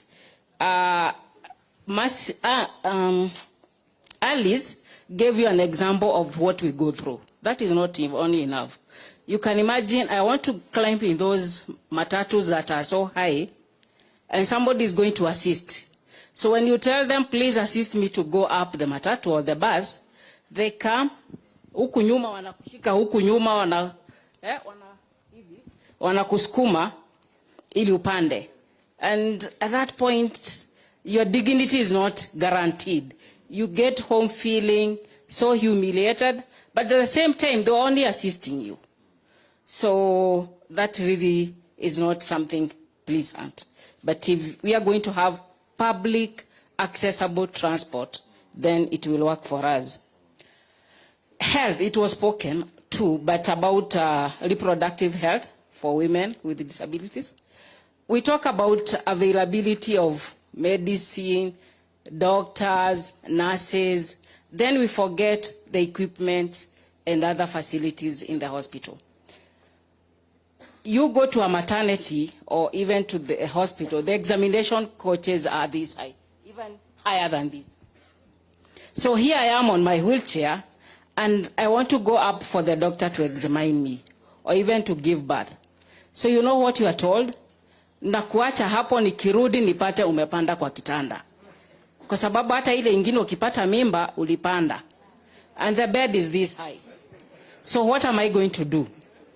I'll sit there the nurse or the doctor is going to come back, find me still on my wheelchair. I might deliver the baby down there because I'm not able to go to that bed. Why? Because the bed is not adjustable. So can we think of what we can do with our examinable coaches in the facilities, in the health facilities? We are working with the organization that I'm working with. We address this issue. And we're working with Makadara Health Center, that is level 4. And I would want you to pay a visit even before you become the president to see what I'm saying. The facility is full of stairs. I can't go up. And it is one of the best maternity hospital because of the services they are giving. They told us they have 120 deliveries per month, 120. Because every woman wants to go there. Why? The hospital is clean, the staff are friendly. But again, for a woman with a disability, that is not possible. Because of the stairs, lack of those adjustable beds, the toilets. This is something that, again, we don't measure. They are not designed for a wheelchair user. So I'll go to the hospital. They want my specimen, maybe to go to the lab. I'll go home, do what I'm doing, and come back. That is quite expensive and quite time wastage. The other issue is on gender-based violence. It is on increase among women and girls with disabilities. There is a lot of silence about it. Nobody speaks about it. There are a lot of barriers. So my urge would be with your government to ensure that we have all the 47 counties have one-stop center. Why? Because that is going to make easier for the service provision when I'm seeking justice, where we'll have the police, we'll have counselor, and there are only 3 in the country, Kisumu, Nairobi, and I think Meru. So we are urging to ensure that the cases of gender-based violence among women and girls with disabilities, communities don't speak about it. The law enforcers also, they are very silent. So the perpetrator is not arrested immediately. So we urge you to ensure that the chiefs, the police, do not compromise those cases, unlike today. I know that there is a women charter within Kenya Kwanza, or UDA, Kenya Kwanza. So it's just to ensure that we have affirmative action for women to make them visible. I know I'm a woman like any other woman, but I have other needs separately from that woman without disability. Like Honorable Isaac Mwaura mentioned, that he was brought up by a single mother. And this is when women are divorced once they give birth to a child with a disability. So you can imagine if I have a disability, or throughout my life, I'll be single. So for me to be able to be empowered, to be mentored, then there is need of those affirmative actions. So that's what I would urge your government maybe to consider, and would also say that I'm happy to have seen my party leader, Musalia Mudavadi. Are you still here? I have a problem with my sight. I don't see clearly without glasses. So, and I'm hoping we'll be able to see you at party level. Thank you. Thank you very much, Jane. Thank you for your thoughts. As you said yourself, many of the things you have mentioned had already been canvassed by your colleagues. We will make sure we will inform our experts on the Women Charter to make sure that it is disability friendly, or it includes matters to do with women living with disability. I quite agree with you. I didn't see much of women living with disability in the Women Charter. I think we need to enrich it in that manner. And if they reach out to you, Jane, and some of the ladies here, we hope that you can be available so that we can canvass that together. You will be available. And then on the other matters, again, the issue of dignity is what you have mentioned. We must make it easier for you to go about your life without being subjected to unnecessary embarrassing situations. So again, that's something that we must build into our architecture, whether it is in road construction, building construction, and all the other things. And I think it goes along the way that we had said in every county, we will make sure that there is a disability act that will create the necessary environment for people living with disability to go about their lives uninterrupted and with ease. Otherwise, thank you very much, Mama Jane. Asante sana. Thank you. Okay. Jane, asante sana. Thank you for being very articulate and bringing out these very, very salient issues that were not easily spoken about. Asante. Asante. Makofi kwa Jane. We've come to the end of our presentations za watu tofauti tofauti. Situpigie presenters wetu makofi. That has gone very, very well. I also want to appreciate the team that I worked with yesterday, the whole yesterday. Mambo ya short notice jameni. All the wale watu tulikuwa nafanya kazi mpaka saa 3 usiku. Simameni pale mko akina Maina, akina nani? My team. The same team that organized Kiambu County, Nyeri, wapi, tumesaidia Nairobi. Tuwapigie makofi hawa watu wangu hao. Wengine wa Mlima House, wengine wapi, from my Senate office, thank you very much. Thank you for all of the people, the leaders of the various types of disabilities, ambao mlikuja mkasaidia kumobilize watu wakafika in good time. Makofi pia. Na niwashukuru, leo hamkuitana sana vile watu wameitananga mambo mengi. Si tumekuwa na mazuri kabisa? Hiyo ndio tunafaa kuwa na heshima na tunasonga hivyo. Let me finish before I give Mheshimiwa Sankoko ndiye aendelee na program hapa malizie kwamba we've done a good job in presenting ourselves. Haven't we? Tujipigie makofi. And Your Excellency, disability issues are real issues. They are not about, generalities. They are very specific. We are the experts of our own issues. We have the capacity to actually do it together. Asanteni sana na Mungu aweze kuwabariki. And by the way, kabla sijaketi, Mheshimiwa Manga alikuwa hapa, tumpigie makofi akaondoka. Na Mheshimiwa Margaret Wajiro Bishop, the incoming senator of Nairobi, ako hapa, tumpigie makofi. Karibu. Thank you very much, Your Excellency, the Deputy President and the incoming President of the Republic of Kenya. Nilikuwa nataka tu kusema jambo moja, mambo ya inclusive education and integrated. Tafadhali, unajua ukiwa na special school, umeniaka kando na walemavu wenzangu. So hata nikikuwa namba 1, bado mimi najua niko namba 1 among wale wenye wamewekwa kando. But if I become number 1 in a school where they are able-bodied, I will know that I may not feel, but I am also above you when we are in class. I may be disabled in the field when we are running, but I am able in class because I will be showing you homework. If I become number 1, it will assist me. Again, Your Excellency, if you have a special school, primary school, you have a special secondary school, will you have a special university? Will you have a special supermarket? Will you have a special job place?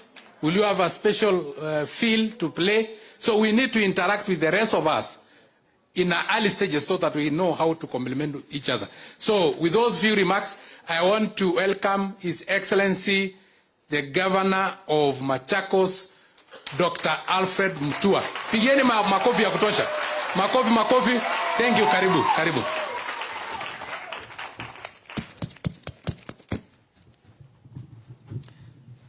Your Excellency, Dr. Ruto, Mheshimiwa Musalia Mudavadi, viongozi wote walio hapa. Kwa ufupi sana, thank you Abdi, because now I know I have to maintain my hairstyle, because that's how I'm recognized. So thank you very much. And now I know how to call the DP when he's not looking.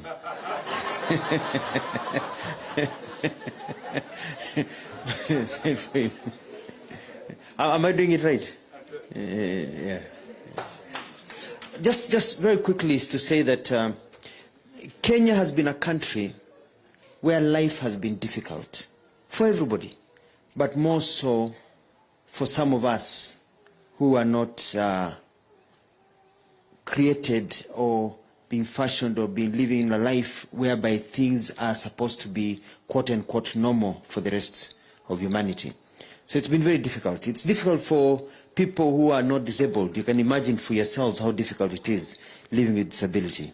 So one of the things that we need to do, because we're not doing it because we want to get seats, we're doing it because it's the right thing to do, is to correct a lot of these anomalies. Even you look at even when they build our roads, nobody thinks about sidewalks for the people walking. It's as if the country is only for the rich who are driving. You know, if you can't even have sidewalks, even for wheelchairs, there are things and accessibility. Those are some of the small things that we need to do. And then at the end of the day, it's all about money. It's about you getting more money in your pocket to be able to work, having systems that support you, because you're smart, to be able to work and make something out of yourself. You know, I tell people, I don't know that DP is aware, I've never told him, but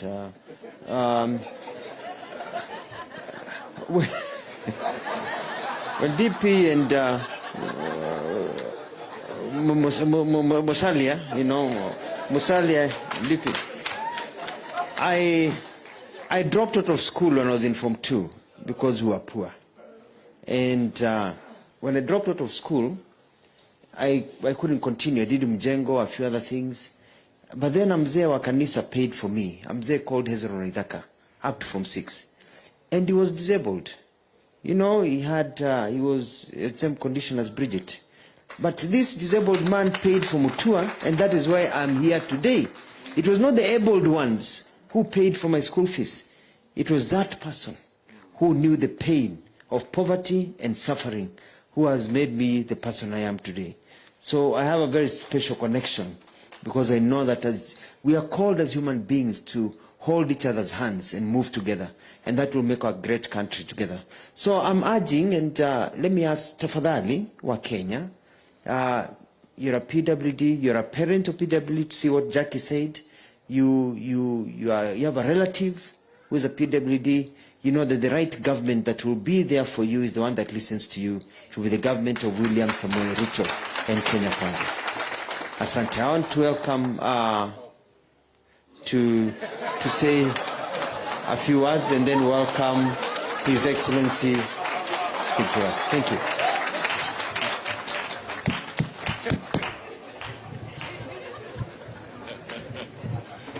Mutua is a fast learner.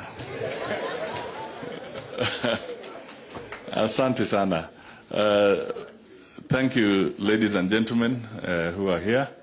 I think I can only say that this morning, when a Deputy President, has been an extremely important learning process for us and for many Kenyans. And we want to thank you for all those who have made contributions in one way or the other for educating us on this. We tend to assume that we know, but the reality is that we do not know. We also just want to say that as Kenya Kwanza, we really want to build that good partnership with yourselves. Somebody said, I think it was Kihungi has just said it as well, Jen, and others, that we should move away from assuming that you are invisible. The society must know that you are there and you're going to make serious contributions, and you're ready to make those contributions to the people of this country and beyond. Finally, as I listened to it, to this conversation here, I noticed that you did not address the impact of the cost of living. So if the ordinary man and woman is complaining of the high cost of living and the impact it is having on them, I just shudder to wonder, how many more times are you feeling the pain of the cost of living? And yet, courageously, according to Mainge, you do not want handouts, you want to stand on your own.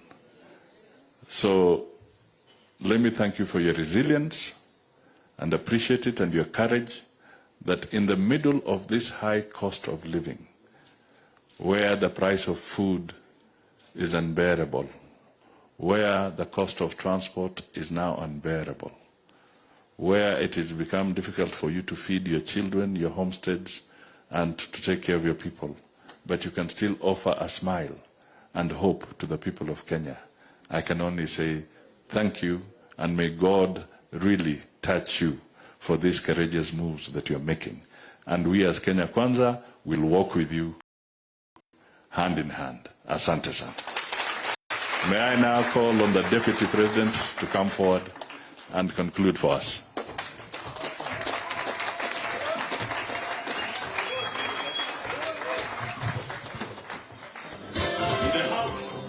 Thank you.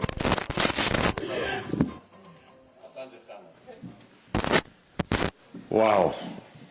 I must say this was just extraordinary moments. And I want to thank each and every one of you. When I opened this meeting, I didn't know what was in store. But I must say, I have gone to many meetings. We've held many economic meetings. But this one is special.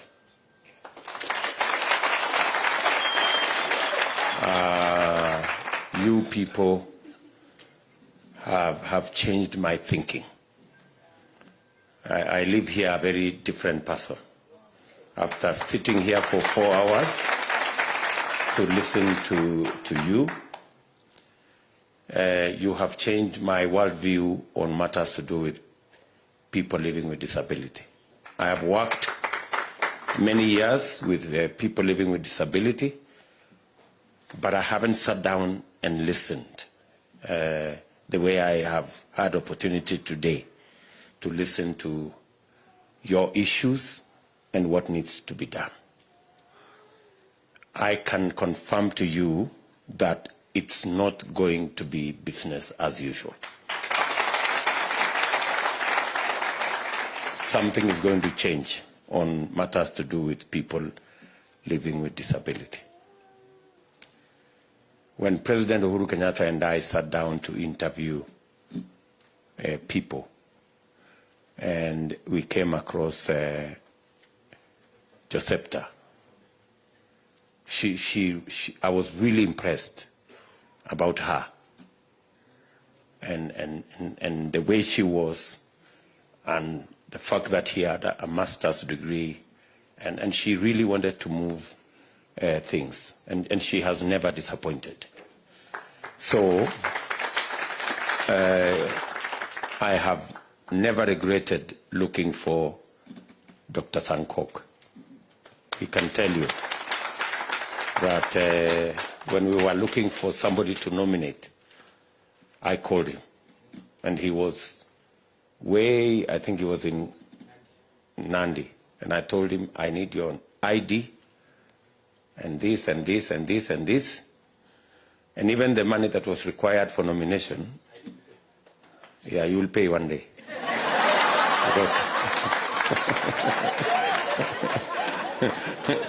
Because I paid for him.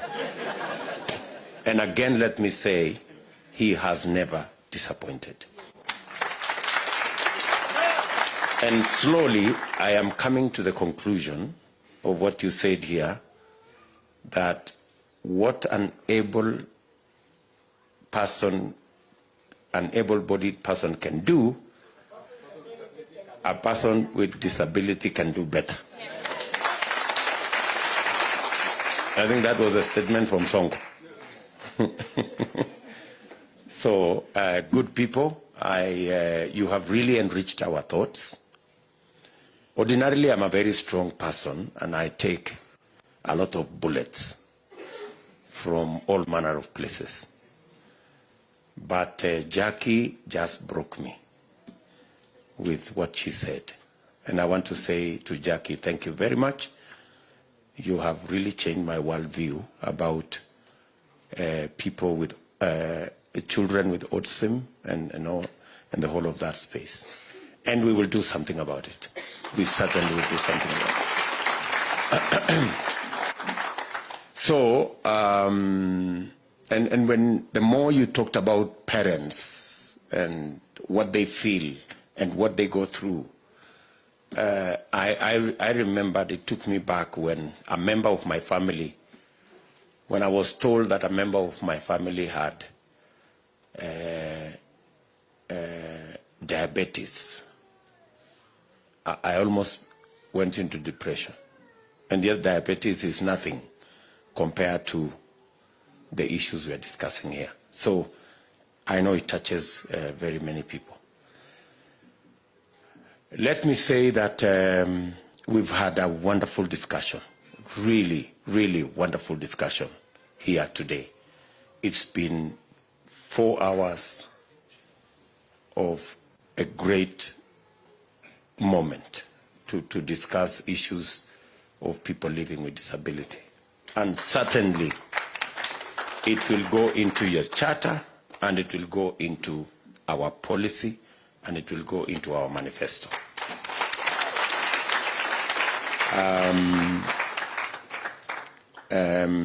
I know we have about 47,000 people living with disability on our cash transfer program. They have told us that many more people are not in the net. And I think we have a chance to double actually the number of people living with disability who should be part of the cash transfer program. I think that there is that space, and we are going to work together. I know there is currently a registration of people living with disability and the aged on matters to on that cash transfer program. We will again have to review the amount, because the amount is something that we need to have a discussion about. And finally, we have made a commitment as Kenya Kwanza that going forward, money that we, the stipend that is paid as cash transfer going forward will be paid before salaries of public servants is paid. That you will not wait for 2, 3, 4, 5, sometimes 6 months before that money is paid. We have said every month, before we pay salary for those of us who are able-bodied, we will pay for people who are on cash transfer first. Because if there are people who need the money more than us, it is the people who are in the vulnerable space, the orphans, people living with disability, and our old men and women beyond the age of 70. So it is unfair. It is immoral, actually, for them to wait for 7 months. It's just not right. Even from a moral point of view, it should never happen. And that's why we are going to reverse the policy so that we pay before we pay salaries. And since a commitment that we have made, we will make sure. So to you people in the disability, as part of our people living with disability in our country, we're going to work with you. And you have said it yourself, that every one of us is a candidate for being a person with disability. So if there is something we can do, you're not only doing it for those who are there now, but you're doing it because you can easily become a candidate also and end up in the same space. So again, thank you very much. I think we have had a wonderful discussion. Thank you for speaking candidly and speaking forcefully and knowledgeably about what you have said. You understand what the situation. And I now agree more than ever that it is the wearer of the shoe. that knows what goes on. Right? Like, you know, we thought we understood certain things, but listening to you, we've completely changed our views. So to all of you, asanteni sana. I think you will excuse us. We have to go to attend another meeting in Kajiado. And straight from here, I am going to relook again at our nominations list. Having listened,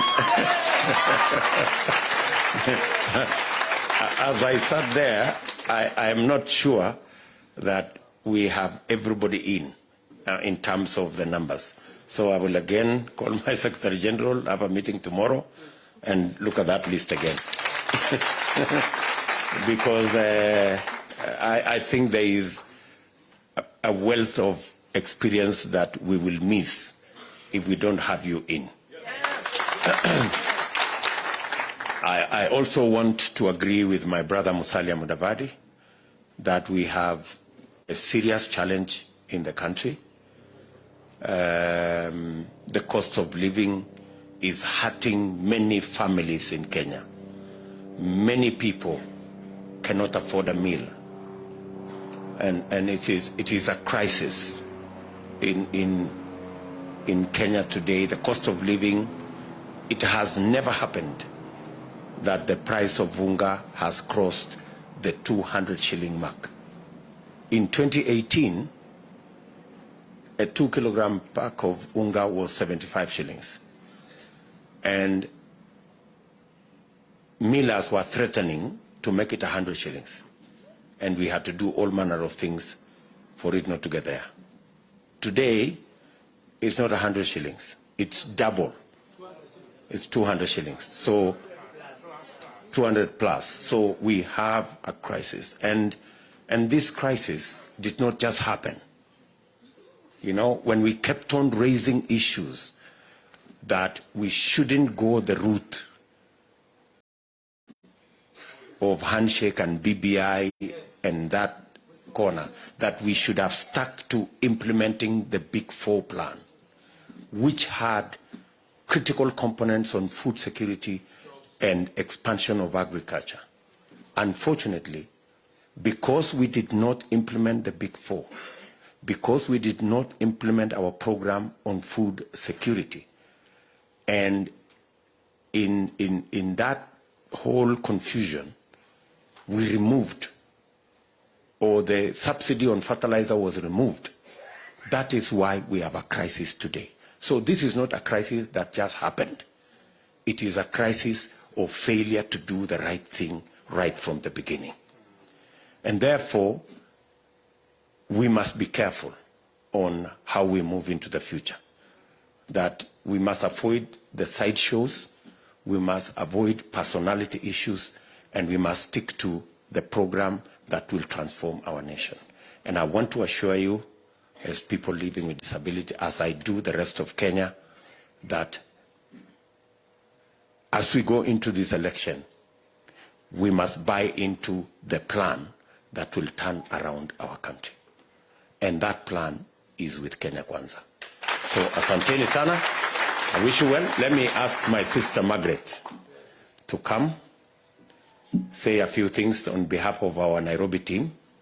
I had requested them to be available. And Margaret, if it's okay, you can also play for us. Karibu.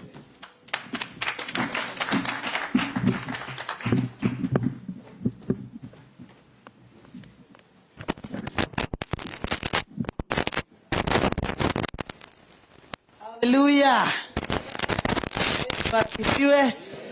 On behalf of the Kenya Kwanza team, I want to say we love you and we respect you. We love you and we respect you.